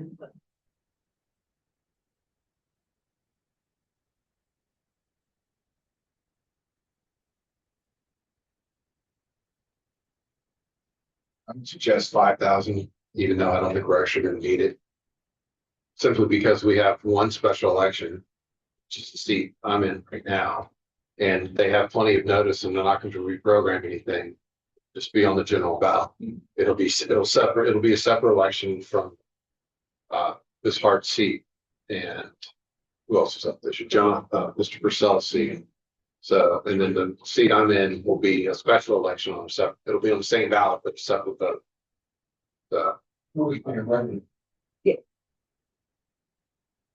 I think 5 would cover it. So you want to lower them? 5,000? Yes.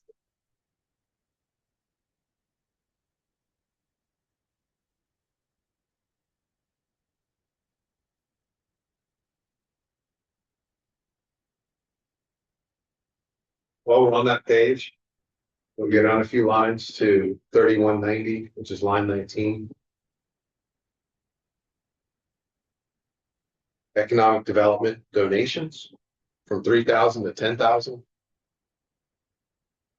Yes, we're already pursuing economic development grants and they come with a cash match. So, I want to bring more economic development as facade grants, rent subsidies to the downtown merchants. And they usually, Main Street has a matching fund. Have we received the grant? It's anticipated. We can take it out and do it. Make an approval at that point. If you want. Is that a no? We haven't received the grants. We have received one. We received one, but it didn't have a match. Remember that economic development grant you found for the small businesses? that was something I was proposing that we did. Like a That's not, program. yeah, that was a program I brought. Right. Yeah, that is us creating a grant to get to small businesses. That's not us receiving a grant. Okay. Well, my goal is to bring in more economic development grants. They budgeted 3,000 this year. I wanted to do more with that. Take it out. Well, I would suggest we keep it at 3, and if you come up with a plan, you can amend the budget. Your pencils are in. I know, he's small enough and for that. Just trying to get that.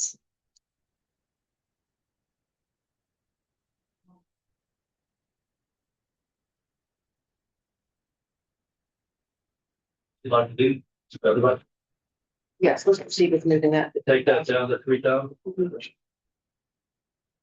I'm not opposed to it. But we don't have a firm plan in place, so I don't think we should budget. About the circle as well. Sure. And we have an EDA.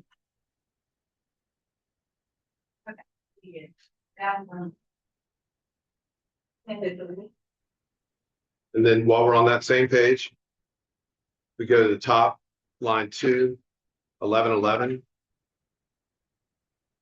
I'm just asking a question. I see the FY26 budget of 186,530, and the proposal is 292,400, which is about $106,000 more. So there is an error that I found on the calculation of the administration salaries. That number should be, it's in my computer. I have it. I added them all up, so I don't have that particular number except for on my computer, but that number is significantly higher than where it should be because of the way it was calculated. There was a separate formula that was screwed up in there. Well, I saw how we were allocating salaries over the different funds. Mhm. And I think it aggregated to about a little over $700,000 for the 10 employees. This adjustment takes it down to, with that adjustment there, it takes it down to 600. I came up with 611, 707.30, which includes some salary adjustments for adjustments of positions as well as a COLA for eligible employees. Right. And there's also money in there for restructuring. issue that. That's been factored in my calculation. So what do we think that number should be for 1111 line 2? Doesn't seem to me it should be 292. It should be something less. Well, because it's allocated to different funds like help us, that 100,000 you're talking about. It's gonna be spread. Split up, out. right, just the total is, but I've got it allocated, I've got the separation of it as well on my computer. From my prior calculation, I would like to, because my number that I have there is just the straight salaries, I do think we should potentially put a smaller. Additional on that in case we, in case there's any raises or anything that do need to be allocated during the year, a small. What is your calculation? 10% increase to that as a, hold back. So what do you recommend? Well, that would again need to be split between the different positions. And not just allocated to one line item. So I came up with total for that particular line item of, and again, it was at 292 something. Correct. I have that at 252,012.66, so 252,013. For that one. That's gonna change also, I think, all of the categories. as well. The other categories changed as well. Well, yes, So 252,0970, 252,013. 252,013. Is round those to be, or no? To be round numbers, Well, to have the buffer. to have the buffer, you would have to add the buffer throughout the entire thing, which would increase, I mean, what amount of buffer do we want in there? I can, You said the total was 652? yeah, and then it depends on how you want to allocate that to the different funds, because different employees have different allocation. Well, if he fixes his formula there, it'll increase. Correct, I have, but the question is, if we do the buffer, do we want to put the buffer just in one line item? Because if you allocate it between each one, depending on whether or not part of that buffer gets used for, say, public works versus town hall staff versus, police or whatever, like it would have to be, it has to be split up within the categories, or we just add it to administrative and recognize that the administrators can be slightly off if we allocate that, but it's say a public works employee, which is still within the general fund, so it doesn't make that much. It's not changing funds from that standpoint, most likely.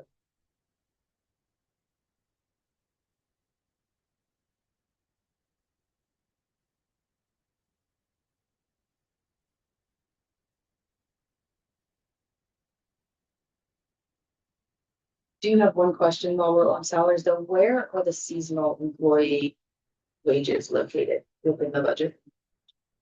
Right now, first of all, the seasonal employee is factored into surplus of this year.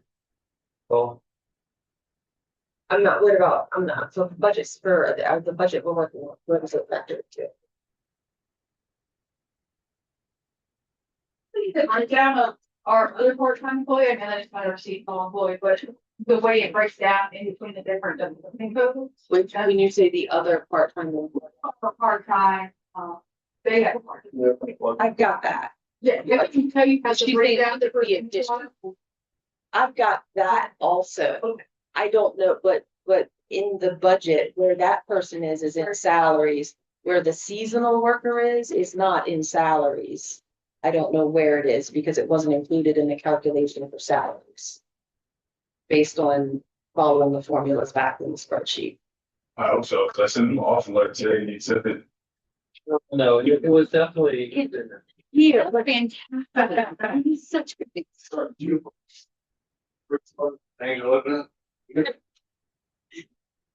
So we're adding one full-time position to you and seasonal. We had, that's what I'm being told.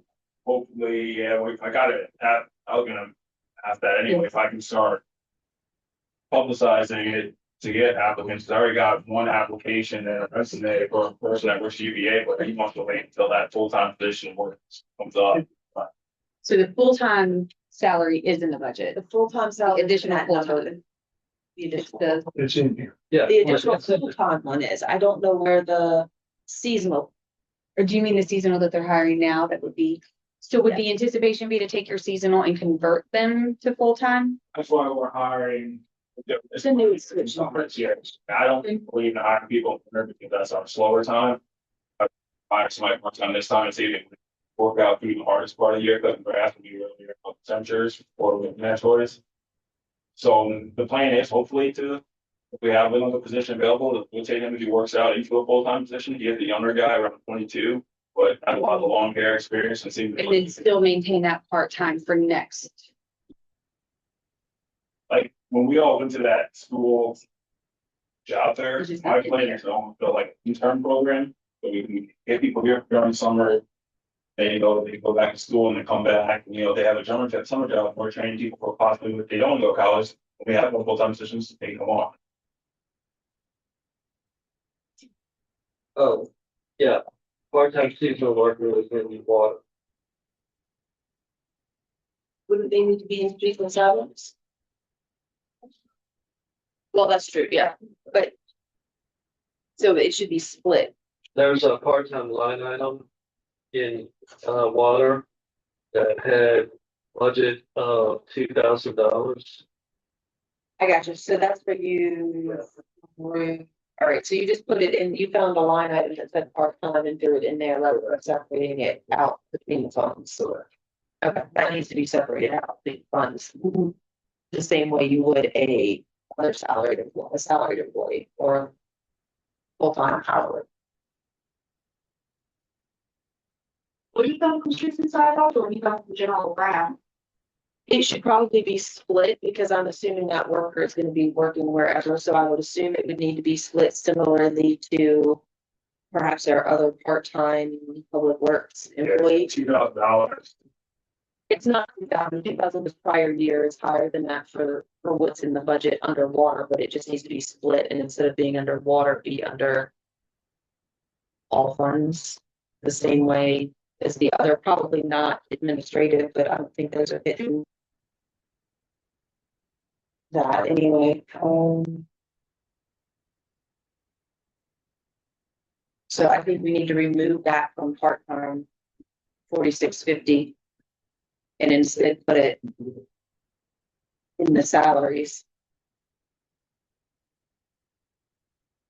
Take it out of the part-time line item. Take it out of the water part-time and instead add it to salaries with a split. Does that sound? It out. Yeah. Yes. And then that 4560 needs to be allocated based off the percentages. If we're taking it out of We're taking, water. we're gonna take that line item out of water and add it into the salaries that get split everywhere. We still have that away. No, we're removing it from that line item because water shouldn't be hit with all of it.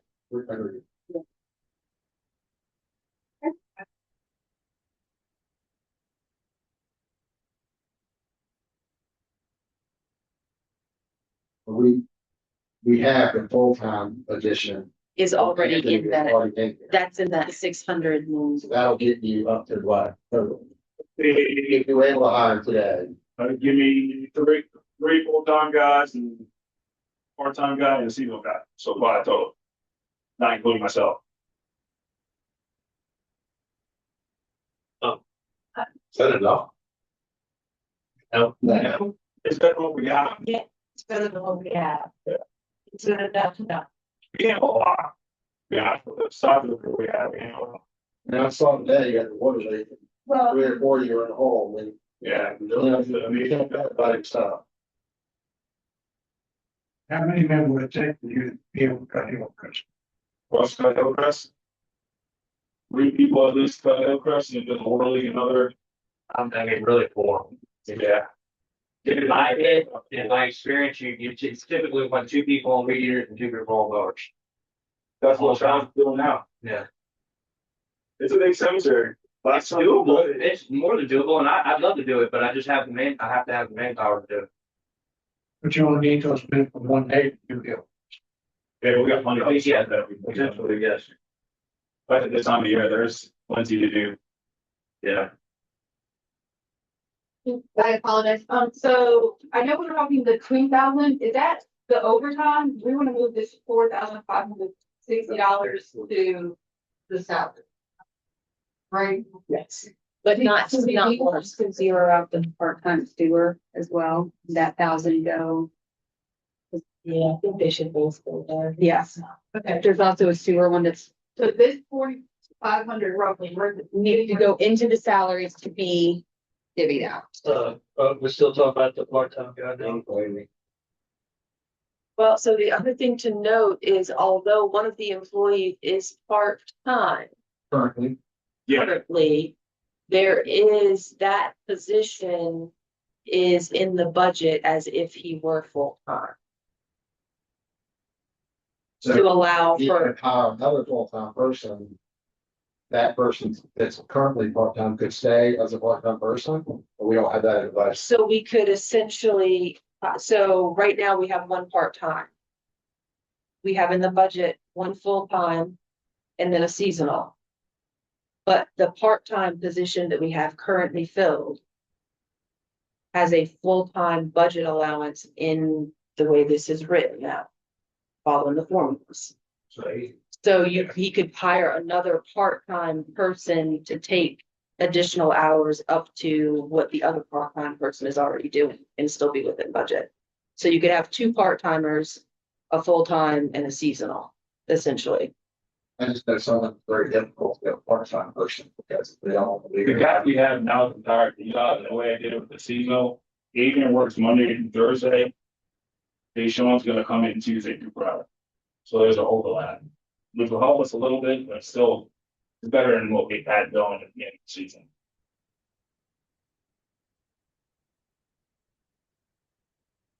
And we can have a full-time person.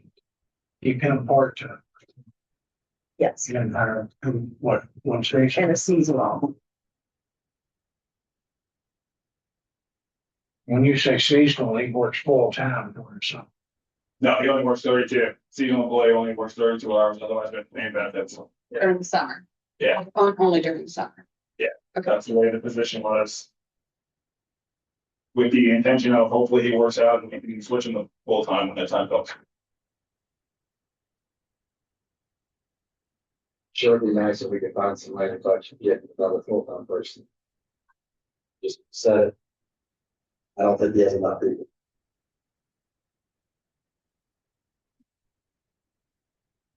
What we did We Fine. increased it, we increased it by 1 MC. It's just much better than. Well, what I was saying is that we did find. Just don't. Just now 100. Mhm. And. I mean, 22,000 just in operating expenses. Guy whose resume I got, if I get the green light, he'll probably be here in 2 weeks. Very Need a couple of spots. yeah. We still go back to what we want to be pulled back to the. But for that, One that we got one. What's the total amount 652? Well, What's all of the salaries? I'm sorry, so the last note I have is about part-time seasonal water. Is there anything else you decided? They just did a 3%. So. 23,000.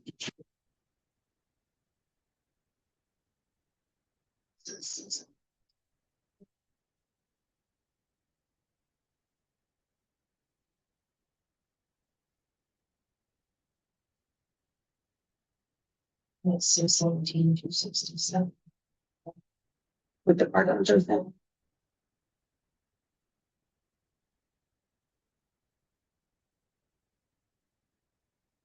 3% put you at 635. Did a 5% buffer, 647. Even if you just rounded to six, I mean, I like round numbers, but that's just. So where are you at though? But again, that's split between the water. It's split Between all of the funds. So you need the difference between the two of them, the 617 minus your 650, which is 30. You want to 32, 7, 30, 30.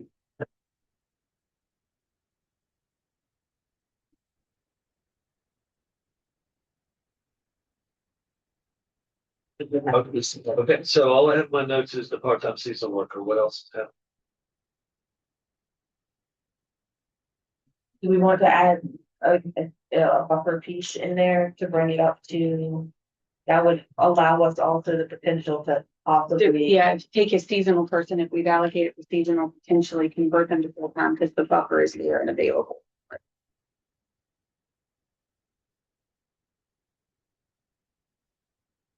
It does. I just know on that side of it, what I see them do. How behind we probably are on projects and I know how many people who used to have a job this year. Just doesn't have enough people, in my opinion, but I've been on here for, it seems like forever. But 2.5 hours, so. That's all.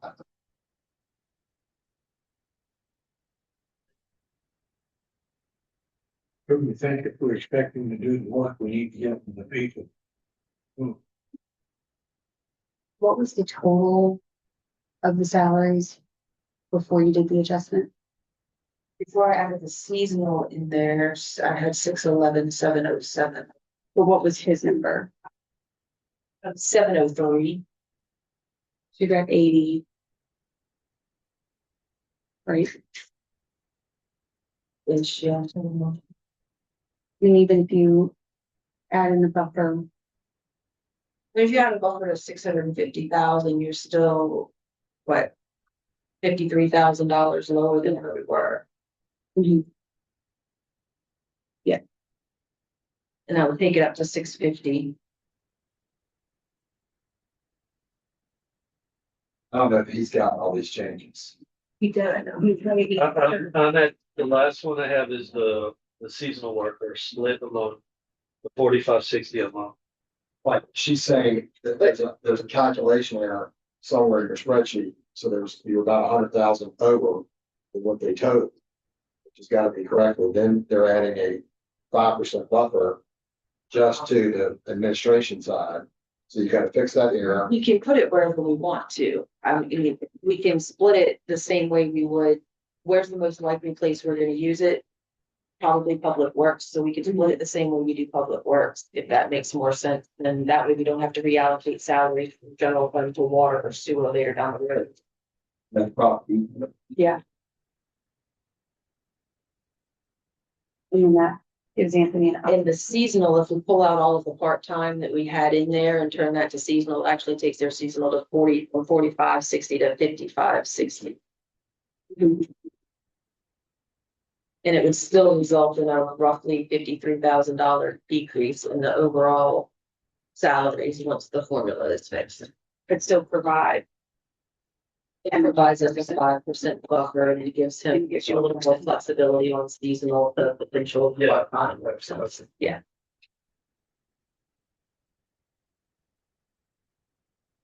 Which would make the total salary budget 650. Again, with that increase, we would have, no, because they're part-time, we would have to adjust the VRS or benefits. So it should be good there. That's fair.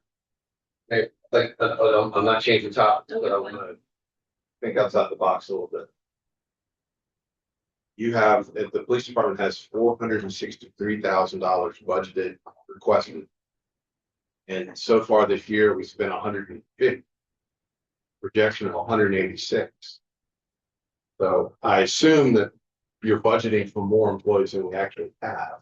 How many employees does it you project under 1139, which is line 1 of the police department? It's hard to tell. I mean, that's budgeted for 6 total positions, which we hope to get to. But it's been challenging. It's been challenging region one at the sheriff's office in Virginia and in the whole country.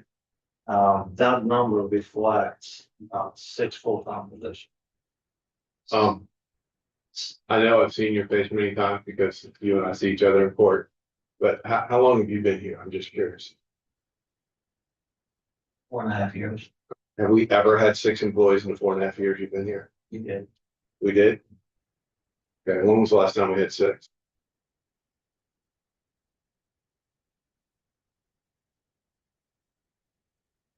I would say 3 years ago. We had 5 about a year and a half ago.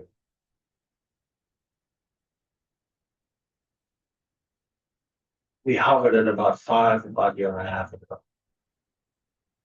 You know, how would you feel about if we budgeted down to 5 so that we could get an extra person in maintenance? That would be, that's, Sure. in hopes of getting there. As of June 1st, we'll have 3. That will happen. We're gonna have a sergeant that's coming over from the sheriff's office. June 1, Sergeant McKenna, right? Sergeant McKenna. Right. Good officer. June 1, and then Sergeant Fallon is gonna return part-time as well. These applications, part-time. Okay. These applications are coming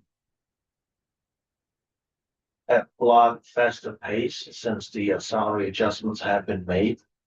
But it's still, it's difficult. It takes a while to process somebody just to see if they come through, if they fall through the process. So the hope would be to get us to the 6 and have 2 officers on each rotation, be able to provide coverage from at least 7 a.m. to midnight. If that gets reduced, then we would get to the number that we would be allowed to the match by the budget. That coverage would not be there. That makes sense. That makes sense. Just thinking outside, I mean, it seems almost aspirational that we're gonna have 6 full-time. Keeping in view the fact that we have the ability to amend the budget. And then we have 2 and we're gonna have 3 on June 1st. Perhaps to me, it might make more sense to budget for 5 in the police department. Take the extra person, put it in public works. Then if we have to find money, if we have the luxury of having a full 6, that we can then come back and amend a budget to get to the 6 police officers. That seems to me that would fix the problem pretty quickly if we did that. We're not gonna be able to hire for the 6th position unless we have the budget. So we don't have it in the budget, we can't hire for something we don't have. So if we get to 5, we have to then stop and determine whether or not we can potentially get to 6. So there could be a lag time and a loss of potential from that standpoint to get an officer. I'm not nixing it, I'm just trying to think of how this would work from that standpoint. You wouldn't want to come I back. do have 2 applications right now. One's coming in tomorrow. I have 1 more, and then I'm in discussion with 2 other potential applicants as we speak. But again, in this field, as you probably know, it takes time. But those are the applications I'm looking at. How long is the onboarding process? It depends. We can do it fairly quickly. It's a lot of it depends on what their history is and how many agencies they've worked at prior. That is really what slows down the process. When Sergeant McKenna was whole process within probably 3 weeks. So we can do it. I can do it fairly fast. Well, it just seems to me we have a great need in public works. And that's a suggestion I offer, but it's up to the council. So do we have enough left after the correction of an error of the 700, 600 to add it down? Still have enough, right? So, I mean, currently the budget that we had in there, 703, 772. Actual with the adjustment was 611,707. Separate from that, we did have the 50, 55, 60 for seasonal. So if instead of, Another 15 down from the revenue, at least the expenses from the election. I'm just talking about what we actually had in In the revenue revenue, just in salaries only. Yeah, The difference between what was shown in salaries and what was when the calculation adjustment was made from that missed formula there, we're at 92,000 is the difference. I mean, if you want to put a public works, a maintenance, our band for maintenance worker one are 36 to 39,000, maintenance worker two, 47 to 53,000 is kind of their ranges. So we have enough. So we'd have enough to throw one in there and still have a small a band, small amount of money left too. right, and still be below the original 703 that's in the current budget when you look at the total numbers. And still, we'd be able to reduce it, So so. just for my notes. How many positions will I have to fill? I know I'm filling the seasonal position, but can You you have a seasonal and a new hire currently in the budget with the 606. One full-time and one seasonal. So two full-time. full-times and a seasonal. just so I can start, putting out. Well, it hadn't been passed yet. That's what's gonna happen. So tell me what this is. So seasonal is the guy I'm hiring or another seasonal position? No. Currently, there's one new hire and one seasonal that it sounds like you might already have lined up. Period. That's all that's in the budget currently is a total of 6 of you, including you. Currently, for the 611,707. If we wanted to be you.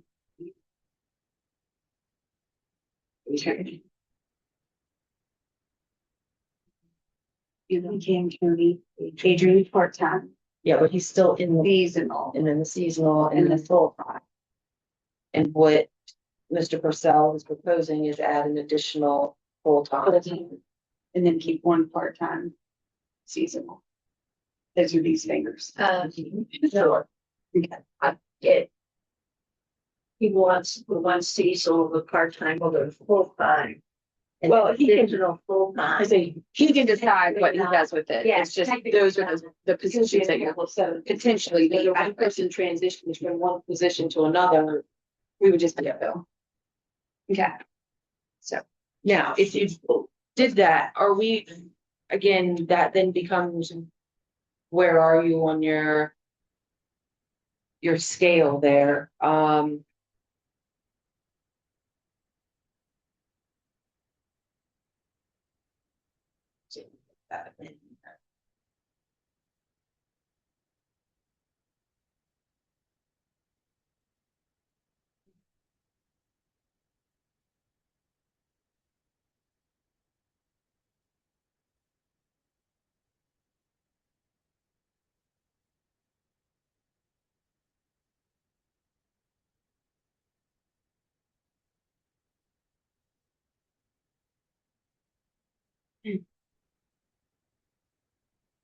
And again, if we do add another full-time person, that means in addition, you're adding full-time retirement, VR, all the other associates. That's what I was wondering if we had enough to do.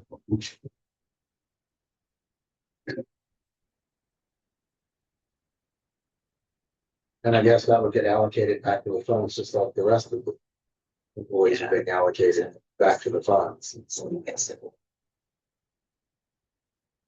So if we add an additional position, I'm using a midpoint between the high end of maintenance one and the low end of maintenance two, depending on what type of position we could potentially get. And then added a 5% pullback on top of that puts me at 687,443, which then leaves what?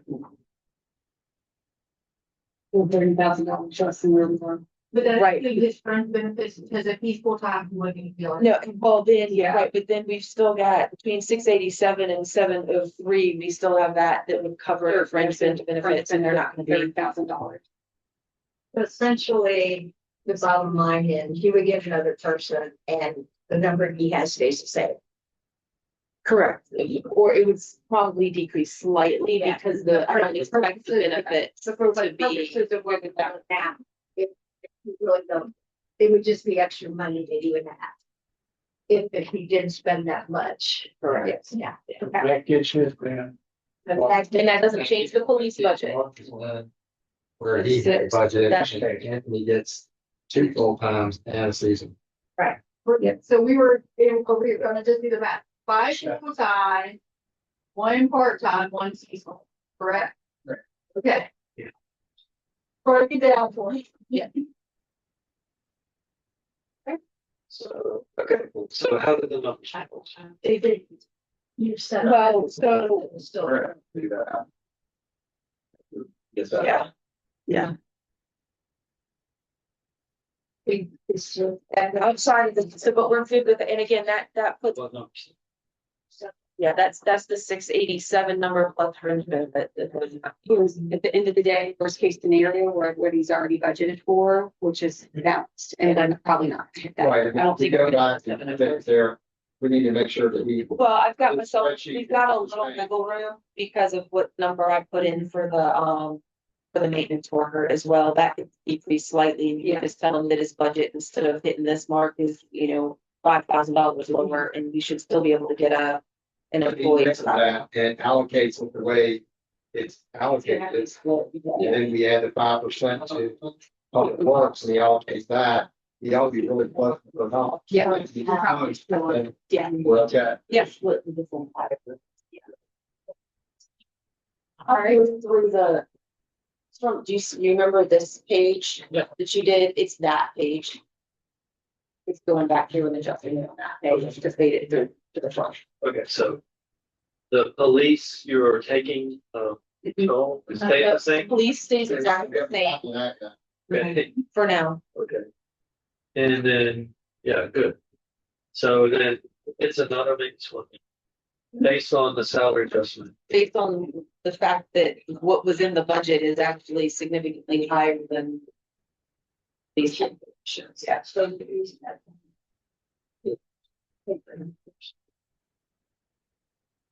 don't change the. That's why I said you. Well, we have to increase the public one. No, we don't know. It's already. Well, yes, It's already. it will slightly affect our water and sewer budgets because all of the additional Allocation. increase, part of the additional increase that he had in there was allocated to general fund and not to water sewer. So it will change those slightly, yes, but the overall total, everything will stay the same.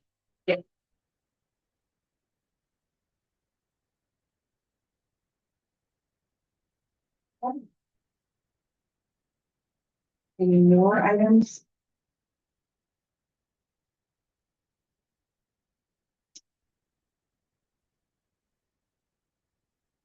I haven't had a long time to look at this, obviously, but there are definitely some categories in here that I think we can over time look at and try to reduce some operating expenses. For example, I think we should get together, maybe in committee, and look at copier, cell phone and telephone. Things like that, that we could possibly find additional savings.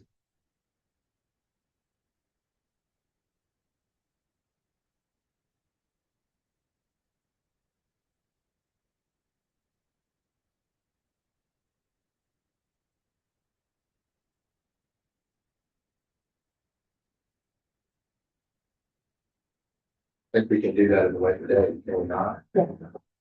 Those subscriptions you get, are they that expensive? To your answer, sir, cell phones, some aren't should really say cell phone / vehicle, then that We pay roughly $40 a line for internet and cell phone line, and we have 6 cell phones. Let's vehicle for 6 officers and then 7 cradle points, which are under the same line items. So there's a total of 13 lines at about $40 a piece. It should really be coded cell phone slash vehicle internet. We're paying for the 6 now when we only have you. I believe when I was talking to former Chief Buckley, I can check on with Verizon on those government lines. The information that was passed on to me is that we cannot just connect it and reconnect it. I never verify that.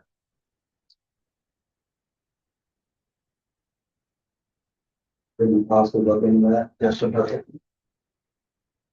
Yeah, I did ask if we can Is it correct that those were law enforcement?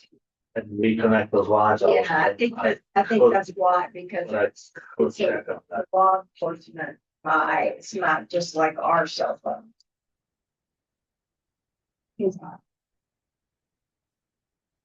Just a final note. So what salary line holds to?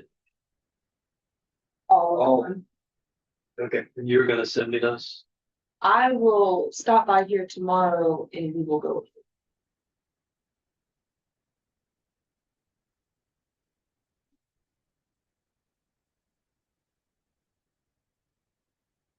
$7,615 subscriptions is. Okay.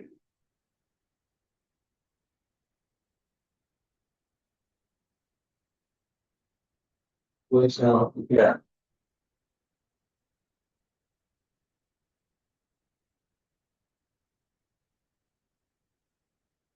I believe, Mr. Henry. Like I just saw on the sheet that we paid, I believe. On the line item, I believe just the, yes, I see that. Earlier today, when you all were approving the academy alone, a lot comes out of the dues and subscriptions and annual fees. Like the 4320 on the expense sheet to Central Shenandoah Criminal Justice Academy, I believe comes out of that. So that's more than half of that alone. There's a number of items that comes out of that. I could get a detailed list of items, but I believe that 4320 alone comes out of it. With other various things. But I could certainly have them run a list of annual total fees.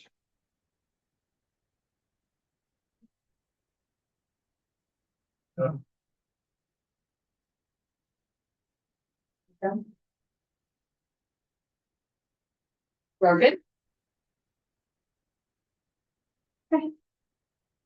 Do you want to look at the fees that we already agreed upon? Should probably just go over the schedule.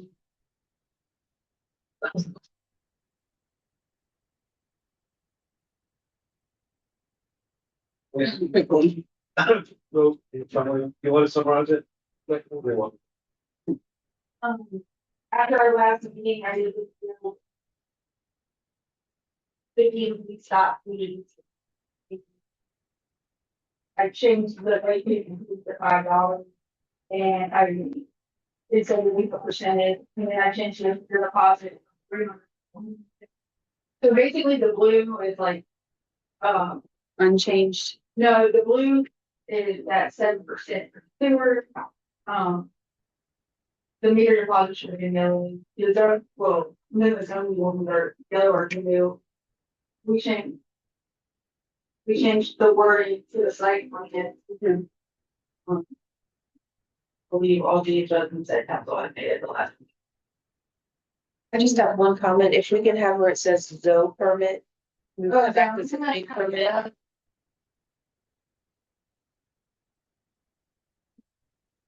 have one comment. Thank you reported at the last meeting last week that we haven't had many columbarium sales. I think I know why. $1,500 to get a columbarium, if I'm reading this correctly. And my wife puts me in there. And then 2 years later, something happens to her and we have to get back in there. We charge another $2,800 to open it. Charge for 2,800 to put you in there. You said the 1,500 just covers the spot 1,500 to buy it, then 20, Yeah. you can go. And then 28 to put the next spouse in. to put the for the, so the. Wait, That's- 15,500, 1,500, 28 to put me in. Mhm, 28. Put on. Yeah, so I mean, I got a lot, I guess we won't sell it again. But I- not a treat. I have had several people upset about this before me, and I understand. The point that was made was that, well, we don't, it's the same as paying to dig. You know, a hole of it, but it is expensive and people do not like to do Or told was, when they're opening, that if they drop a stone and crack it or anything, insurance won't cover it, and it's very, very, very expensive. That's why, damn it. We gotta open it and say, you're responsible for taking the stone off. If you drop it, it's on you. I mean, is there any other possible solutions to I that? think, With anything. I don't know if that's legal. I. These things all the time. Well. I guess what I don't understand is in order for anybody to dig or place a stone or anything at. Well, guys, they have to be licensed and insured. I don't understand why we don't have an insurance that covers if we drop all there. Right? I know guys that don't have insurance that covers it, is what they said, Danny said. Health insurance will cover it. Can we verify that? Yeah. That just, Oh, I don't know about the rate on new stuff. but it just seemed odd that like we wouldn't, Insurance. that our BRS or something would not cover that. Like that just seems odd to me. I would talk to Bersa. Yeah, it's been to ask some questions. I have not talked to Bertha than, Alright, but don't you? I almost feel like I would rather us pay $2,800 one time if we accidentally drop it compared to charging somebody. $5,600 on top of the $1,500, you know. Yeah. There's some. So Jeff, just from a like standpoint, we can leave it at 28. If we can check or VRSA to see that's the highest that it could be, we could potentially bring it down, correct? Well, think fees like this is different than like a. Like an increase in taxes, okay, So I mean, you can adjust this fee whenever okay, council wants to. So, I mean, you can leave it now, you can lower it later, just know that, you're building your budget based on. Yeah. On this, and then just for staff knows this, just want to make sure council knows this. Zoning related fees have to be adopted by ordinance, so we'll work to prepare an ordinance that has to be advertised. which is public use, And then just like water and sewer fees. okay. All these fees are good with adults. I just have one question. Are our fees consistent with what the county just put out? Is there a fee schedule update? When I did my fee schedule, it was from back in February, so if anything's changed since February. It. That was my only question, because I know they published theirs, and I'm just wondering if for their water and sewer connection. Heard through the grapevine, I had already found out there, that the water authority would not pay for it here. They did not. Yeah. They did not, but they raised all their connection fees.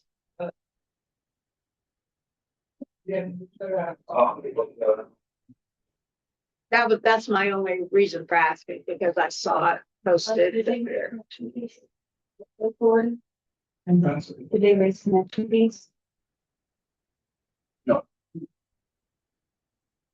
What's in the paper, or what's in? No, don't call me. Okay. So we're doing these fees. Yeah, I don't know about. So I'm looking at it. All right, so we're good with the fees then. David, another thing, what you were asking about the Calvary. They can get someone else to open and close it. They don't have to get us. I think we could still charge that fee. We still charge. I mean. It was a fee put, like, that I had a question when I got here. What it was, and that's just what I was told, that it was for the opening of the columbarium, and I don't know who would come out and open it. Besides you. I mean, Oh, it's a company? I'm not sure. But it's on, and I don't know if Woodward would come out and open that. There's again. In 2026 in Virginia, the typical cost for opening a columbarium in Virginia is 15 to 70,000, depending on the size and the material of the covers. What is he? That's what it says. I'm just telling you. Folks, in the interest of time, Yes. I think we should move on. I have a number of others. Okay. So we are trying to advertise for a public hearing that we're for adoption of the budget.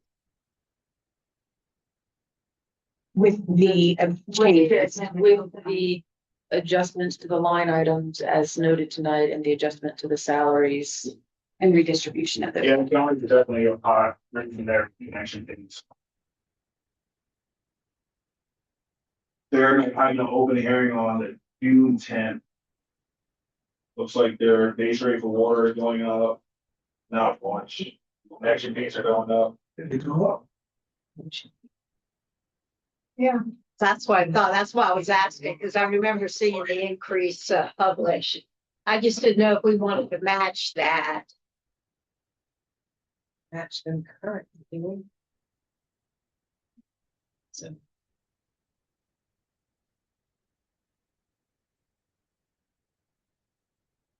I think their base rate's going up $3.12. They're over 4,000, it's going up 78 cents per gallon. 460 for the sewer rate up to 4,000 gallons.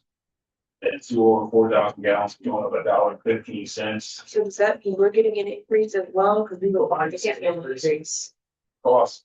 Because we were told there were, when we told there was. They were, yeah, they told us they weren't increasing. There's no increase in water rate. Yeah, that's $3.12. Looking at it right now, it's On the bulk rate or the residential? the bulk rate is going up $7 per 1,000 gallons. Yeah, but residential's going up? Yep. I'll send it to the account for it. You must have changed stuff at last minute. It's not set in stone yet, they're proposing it, they're the open. I'll share this with her. That's their published rates to be approved. That's why I was asking how we matched up with that.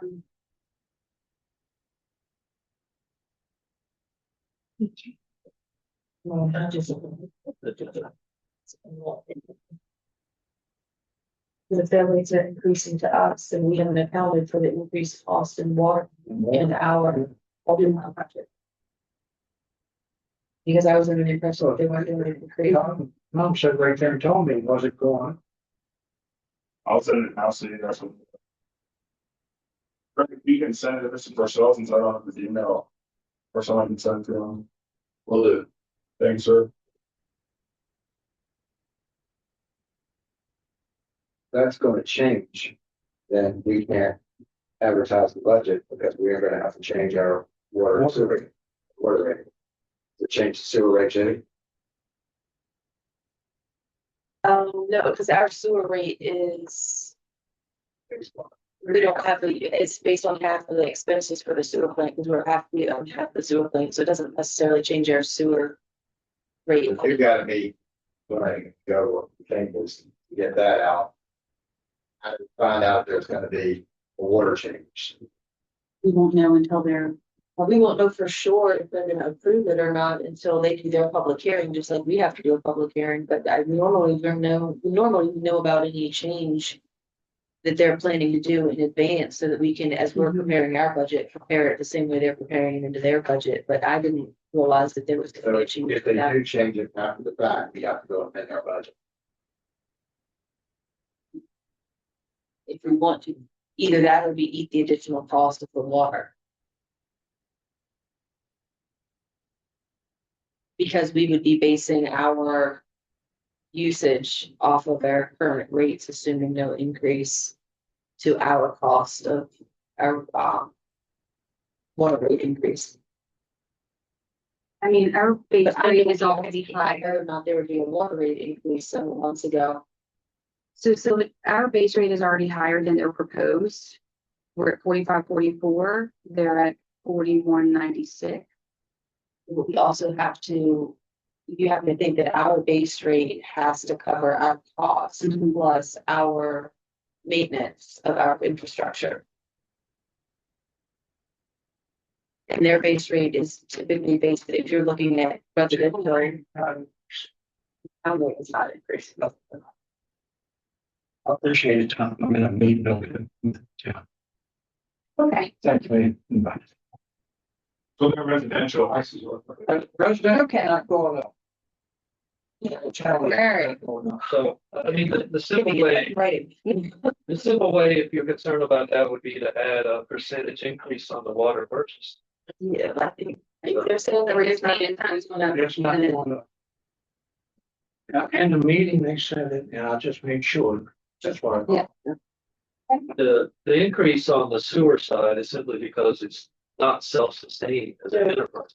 We're good. But this fund is self-sustaining. We're good with that. We just thought there was potentially an additional increase based on.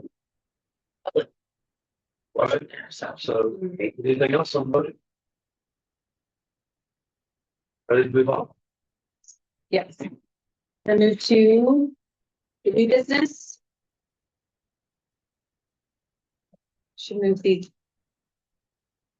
Go ahead. So, you want to do the festival permit?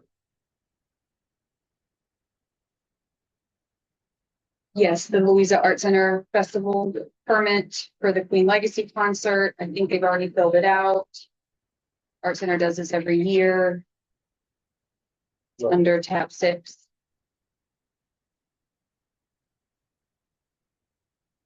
Pre-legacy permit, Mhm. insurance. Pretty straightforward.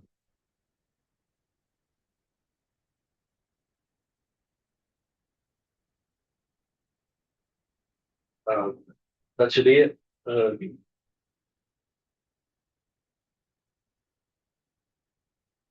We can go to the board to discuss on that. Any questions on that? Do you have motion? Motion to approve the Visa Art Center's festival permit. The second? I just have a question. It says town police are assisting and supporting, so I guess we're aware. They always call us, and yes, we do assist by providing, depending on what the crowd's gonna be, 1 or 2 officers. So I was just wondering who They have been will do it. contacted. That's why I'm They asking. get contacted me, I had on the town. And we'll assist like we always do with it. There be a way, yeah, they're gonna be a second number. Second? Any more discussion? Art. Or Mr. Ricky, for Mr. Henry, Four. Mr. Craig, Four. Mr. Phil. Four. Okay. Next item. Is the landlord water meter deposit? Okay, so this came to my attention that the background, everybody with me on the Yes, I know we discussed it. 24. So the background is currently the town code requires that all account holders of water meters place a deposit. Landlords who have multiple tenants over multiple properties are subject to repeated requests for deposits from staff. Each time a tenant opens and closes an account under this code, after which deposits are returned to landlords when the accounts close and goes back and forth. This is burdensome to the landowner and not administratively efficient for the staff. Going back and forth with deposits between multiple tenants and the landlord. The land, Um, I'll make the. what is the recommendation for the policy? Okay, so the recommendation is we adopt a new policy regarding landlords and water meter deposits. when a water or sewer account is transferred from a tenant or former tenant to the property owner to be the account holder until such time as the new tenant establishes an account, the property owner shall not be required to pay a security deposit, provided the property owner is not delinquent in the payment of any town taxes or fees, does not otherwise have a history of non-payment of town taxes or fees. Policy does not apply to new accounts when they're first established in the landlord's name. This does not preclude the town from collecting delinquent water or sewer fees against the property owner that are incurred by a tenant in accordance with applicable criminal law. So, Okay. okay, And that's just easier on our policies. motion to approve. I make a motion that we approve the, meter deposit landlord duty. Do you have a second? Aye. Any discussion? And Christopher Sal. Roll call? Ruthie. For Mr. Henry. Four. Mr. Craig. Four. Mr. Bell. Four. Next item is discussion and action of mold remediation. Police Department. All right, well, this thing come up in committees, we talked about CIP, that this was an urgent need. And we went ahead and did get one quote, we could still get more quotes if necessary, but it is urgent, so I'll let Chief Knockman talk about it. As a result of this being discussed, like most of it all said in prior meetings, I did contact the remedial company, fairly quickly once it was discussed, trying to potentially do it from this fiscal year by reallocating money from vacant salaries to get this either taken care of within this fiscal year, or if we push it out the next fiscal year and we would require funding for that. Because on the short notice, I did get a quote from a company, but like it says in the bottom paragraph, what I'm hoping for is the approval to remediate the mold and have mold prevention that would be guaranteed the warranty for 10 years. With the understanding I'm still trying to get additional quotes. One company that I had contacted has not returned a call. One company that scheduled an appointment last week just simply didn't show up. And today I got a return from Surf Pro, which is willing to come out at a cost of $375 to give us their assessment and additional quote. So the report is attached. I'm hoping, well, this would be the highest price we would be paying, but I am gonna get additional quote or two just to see if this pricing is market and if it could be better than that.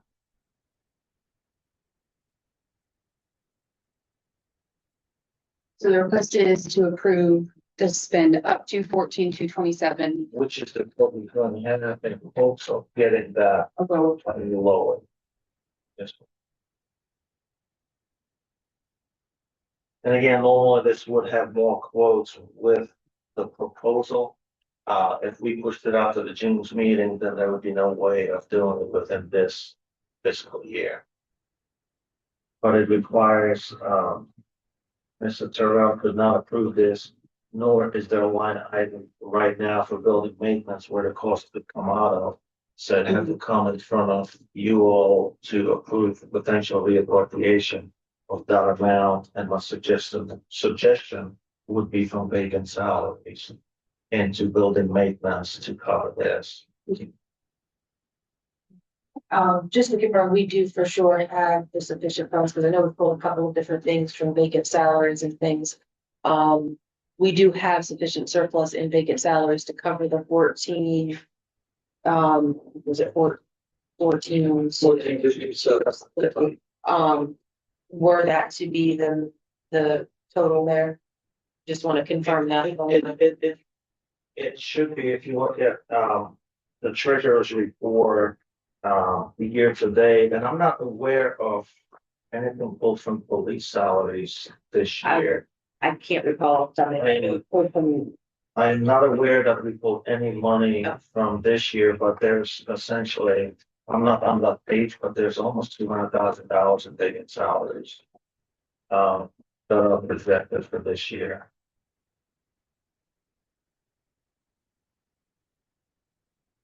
Right now, the balance as of end of last month is 261. And the police salaries. I move to approve the reallocation of funds from surplus and police salaries to cover mold remediation at the police building in an amount not to exceed $14,227.50 after receipt and review of additional quotes by the, I guess that would go to the facilities committee. Yeah. Good question. I finished my motion. It's now. So do we have a second before we go into discussion? Okay, discussion. Last meeting, we discussed moving the police department. If we're gonna go forward looking at that, why are we doing this? Because that $14,000 can go a long way to, I'll get into that. So first of all, there's a lot of law about providing a healthy workspace that has to be taken seriously or could lead to litigation. But also if it's an asset that we want to relocate from, we don't want it to deteriorate further, it would still have. You don't want mold to continue to deteriorate an asset. It's worth the investment. I was just thinking, if they're moving out, we're gonna sell a place and whoever's gonna buy it's gonna tear it down, so why do it? Maybe they will, but the reality is, we talked about this relocation of the police station due to the traffic flow. And we decided to put that to the next year. You would be asking them to work in an unsafe reading space for a year. So I think it's just a part of providing a safe and healthy work environment. Although Anthony could do something about the AC, so this AC here? we would not be burning up. Oh, this ain't bad. Come on the shop. But anyway, so that's my reasoning. The relocation we discussed, that would be significant funds. We talked about that as a CIP cost, but that would be about a year. And so I think it's a worthy endeavor. Motion said, so we go down. Any other discussion? Okay. No, Mr. Drake, four, Hart, Mr. Four. Okay, move to the next item, which is the Magna 5 recommendation. This is to upgrade a server. Yeah, I know we've got a few other things that are important, so we need to get to. I would like to consider tabling the Magna 5 discussion and building another. And there's a take-home vehicle policy. Yeah, that was the other one I was looking for. That Magna 5 and take-home vehicle policies to defer this to next month, or potentially committee review. Save us a little bit of time here this evening so we can get through some of these other items on the agenda. I need a motion for that. Table it. Well, to just move to defer. To defer. Yeah, so However, I will say the take-home vehicles are part of a recruitment package for the new officers. And that is a competitive benefit that all the municipalities, counties, and area are offering.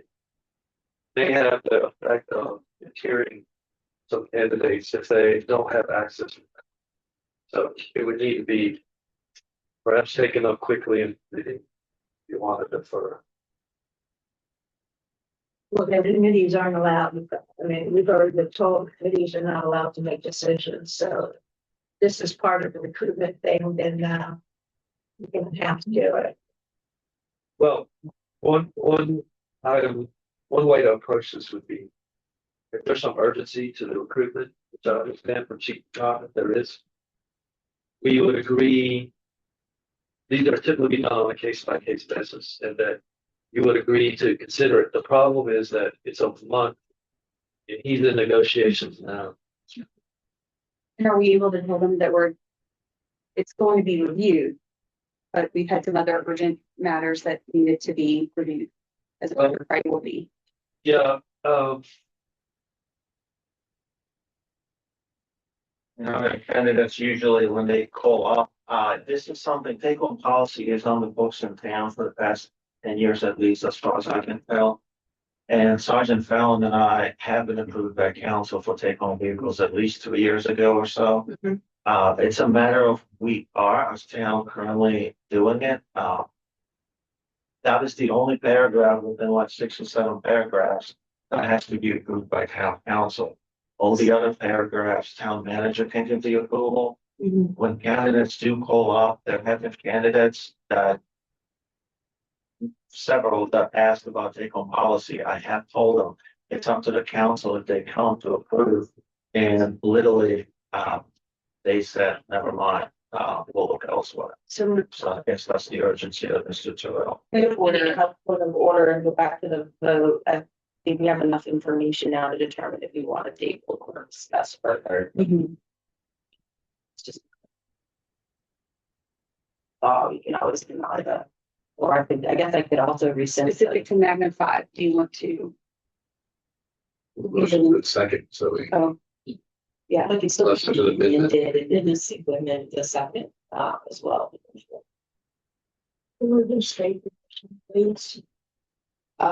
The motion was to table both the Magna 5 and the, take home vehicle. See. Or the defer them.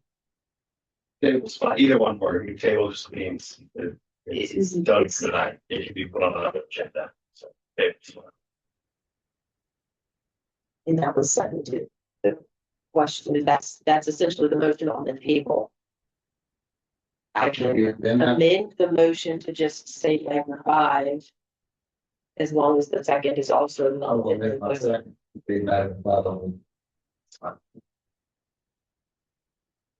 any discussion?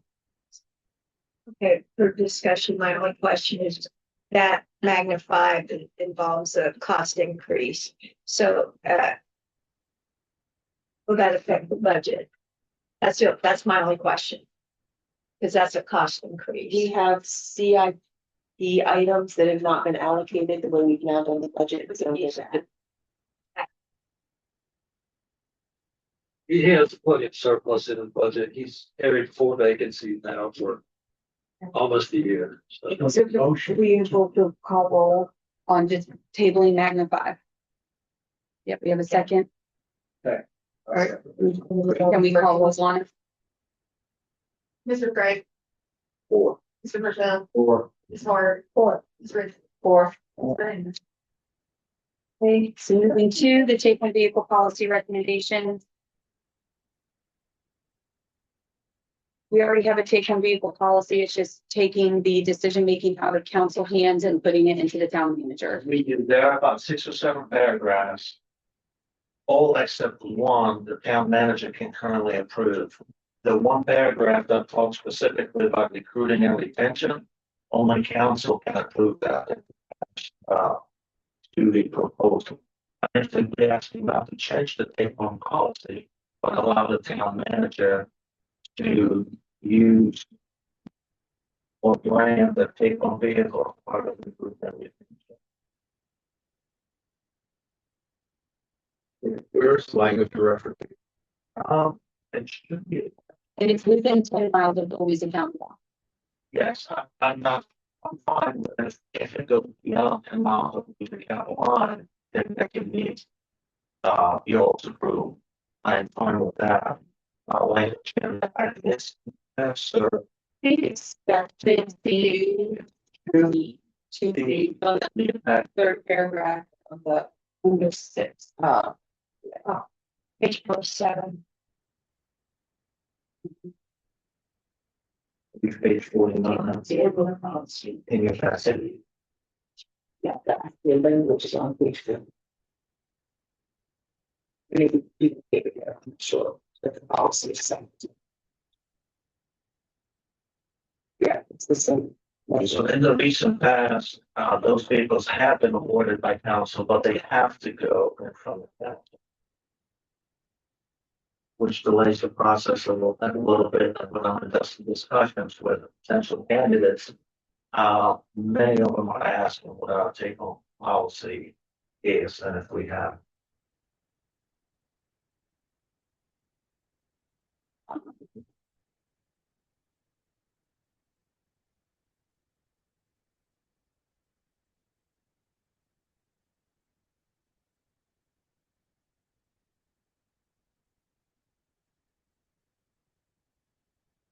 Is this policy limited only to police vehicles? Yeah, now on the first page, you'll see. So now on the first page, we talked about all town-owned vehicles. I would probably be inclined to support it if it was limited to only town vehicles that the town manager can make, police vehicles that the town manager can make that approved. Because I understand that why you would want emergency operations from a police officer to have to deal with a crisis or something like that. I'm not sure I'm comfortable with just regular town vehicles being driven home and back all the time, but just without us knowing about it. Unless it's like a. Because there's liability issues going. Mhm. Police officers, it's a little bit different. They have immunity, in fact, in some cases. So I think I'm a lot more comfortable with police officers at the town manager's discretion, but probably not other vehicles. I would have a hard time getting behind that. Police officers and public works on call, essentially. Yeah, we have on all public works. Okay. But we have designated people for on call, correct? Yes. So that it wouldn't be 7 days a week. No. It would only be when they're on. That's not long, We would that's say not long term. we would just, I don't understand why we just make a policy that if you're on call, that you take the vehicle off. As opposed to make that direction to the town manager. Give that instruction to them. That's I just have a question of that. Did we not have to do this during the weather? So that you guys could actually get to the town to do the work? Yeah, boy, it was asking. Or that storm was getting the opportunity to take on the truck. Other than that, only people that take on trucks are being camera.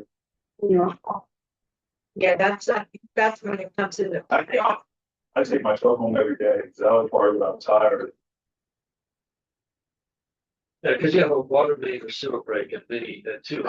I'm not arguing for it. I'm just saying, I'm not necessarily comfortable just for everybody, all town employees to be able to take vehicles Sure. home every day. I'd like to limit this. Is there any objection to changing the language so that it reflects what Mr. Craig is asking? I mean, I think it's basically in there now, isn't it? That way. Well, let's clarify to make sure it is. Sure. What language is she? Manager has the authority generally under B on page 140. Now, it's just improvement specific to job retention improvement. If that's the reason, then council is required to approve it as it's currently established. If you want to keep the job retention paragraph, For employees of the police department. Well, you could just add, that under this, you could just add language, one sentence, if the police officer, town manager. Police officers. Or you could just get rid of a paragraph. Because but if you want to retain council approval of taking up vehicles, this is job retention and car except for Police police officers. So, yeah, right now the language, the key language is the town manager or must provide compelling evidence to the town council. So we change C to just add the sentence that you just. Yeah, with staff, we can work on it if we get the sentiment. And the sentiment, I think, is for police under paragraph C.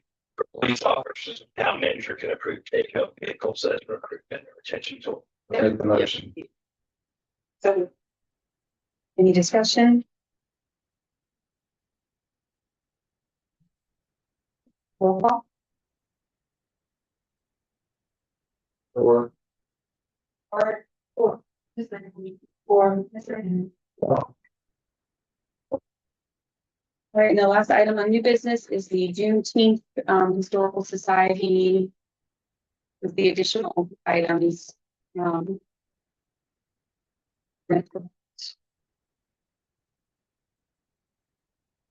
on June 19th.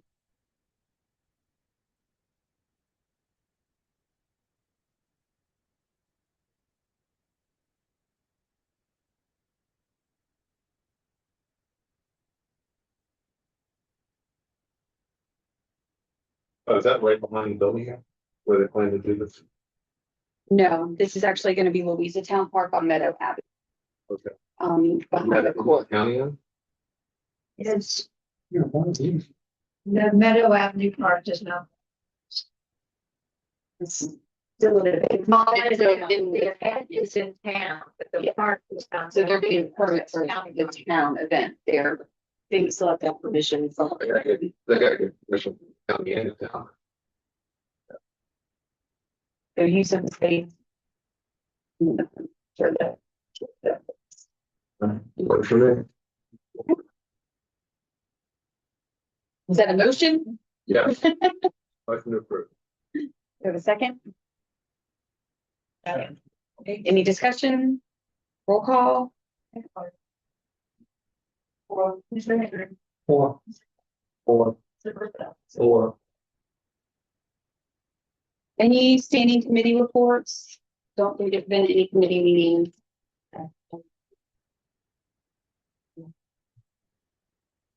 Personnel. Okay. Reports from staff? I know we already have them in the, anything additional to what's already included in the packet. I don't know. Please, Anthony, you're saying no? Jeff? No comments. No reports. All right, Stuart? Just real quickly, if you get a minute to look at my management report. These are non-agenda items. I just think they're important, but you don't need, I'll just go through this quickly. The Virginia Department of Health grants, we have a real platform now to get more water grants to fix the transite lines and these vulnerable lines. I'm working with that. Get more grant funded water projects, not taxpayer funded projects. There's money out there. In fact, there's a congressional transportation bill with billions of dollars somewhere. I'm trying to locate. The water main project is now on Fredericksburg Avenue. I have fielded a number of complaints. We need to have a meeting on May 26th with Public Works because they are submitting more change orders. Alden Davis of Public Works. In my opinion, the What you ever do, we got several. Yeah. Feel like that. so we need a Public Works meeting on May 26th. Can he move into the spaces that John was previously listed? One. Forgot. It's awesome. Who will be on that committee? And it's not on the agenda. Well, What means to follow? That doesn't preclude him from coming and sitting in. Correct. If you would like to spend your evening. 26. Yes. maybe get that dip on day copy of it Oh, I can. already got. I can just put it in writing and say that this is what we're doing. Okay. How much the meeting 6 o'clock. Yes. on May 26th? Correct. If you can't make it, it's fine. There are two issues, the water main replacement project. And then the, Really need to be here. Yeah. He's, the water main replacement project and the LPWA water contract that has not been updated since 2014. It needs to be updated. So those are the two principal items. we will table that and off on. The Cooper Cemetery, we have a new contractor. Had lower costs and doing a really good job. Finally, I want to welcome the police sergeant. You know, headed this way to first, right? So, Mr. Terrell, I like you. Are we done? motion to go to closed session. Right. We're not done. No, I'm asking if you're done with your I'm done. update. Okay. And congratulations, Anthony, on getting a grant from BDH to attend some training. Very proud of you. Thank you for representing the town well. Right. Yeah, I do, if I may, Madam Yes. Mayor. So I know when I was first interviewed the first time, there was a question about this standard litigation, which I think may be discussed in the executive meeting. I had consultation with town council today. I did some additional research on my own. So I'm going to read the following statement, which you guys should all have in your packet. This is regarding the RTW Construction Corporation, Patrick and Judith Hanley and Curtis Moore versus Town of Louisa rezoning litigation involving lots 41C1 28A and 41C1 28.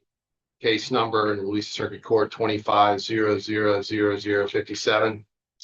I, Graven Craig, a member of the Louisa Town Council, hereby recuse and disqualify myself and will not participate in deliberations, discussions, votes, settlement discussions, and executive sessions relating to the above referenced litigation, and for so long as this conflict remains.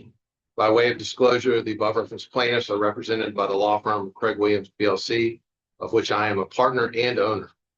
My research indicates this relationship creates a conflict of interest under Rule 1.11C of the Virginia Rules of Professional Conduct and Virginia Code Sections 2.2-3112 and 2.2-3115 that I cannot cure through other means. Accordingly, I will take no part in any council action concerning this matter for the duration of this litigation for so long as this conflict remains, dated today, May 19, 2026. Not in the written statement. I also want to conclude that for the record, and I don't think any council member disagrees with me, I have not had any discussions regarding this litigation with any other council member at any time. So hopefully that clears the air based on some of the comments that were made prior to my appointment.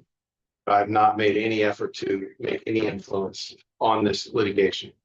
I have made some statements publicly, but those are just observations. I was in court and heard some things from the judge.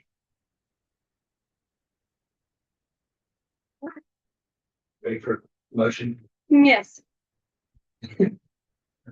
Need a motion, Madam Mayor, to convene in closed session pursuant to Virginia Code Section 2.23711A7 for discussion with town legal counsel regarding the pending litigation, Moore et al. Versus Louisa.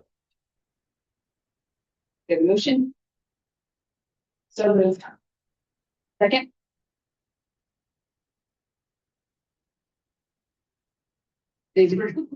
For Mr. Henry. Right. I abstain. Mr. Purcell. Or For.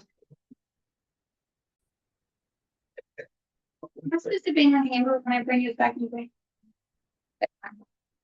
We are now reconvened into open session. At this time, we will certify that the best of each member's knowledge of the public business matters lawfully exempted from the open meeting requirements were discussed. And only such public business matters that were identified in the motion to enter the closed session were heard, discussed, or considered. For Mr. Henry. For Mr. Purcell. four. We have a motion for adjournment. Yes. All in favor? Thank you.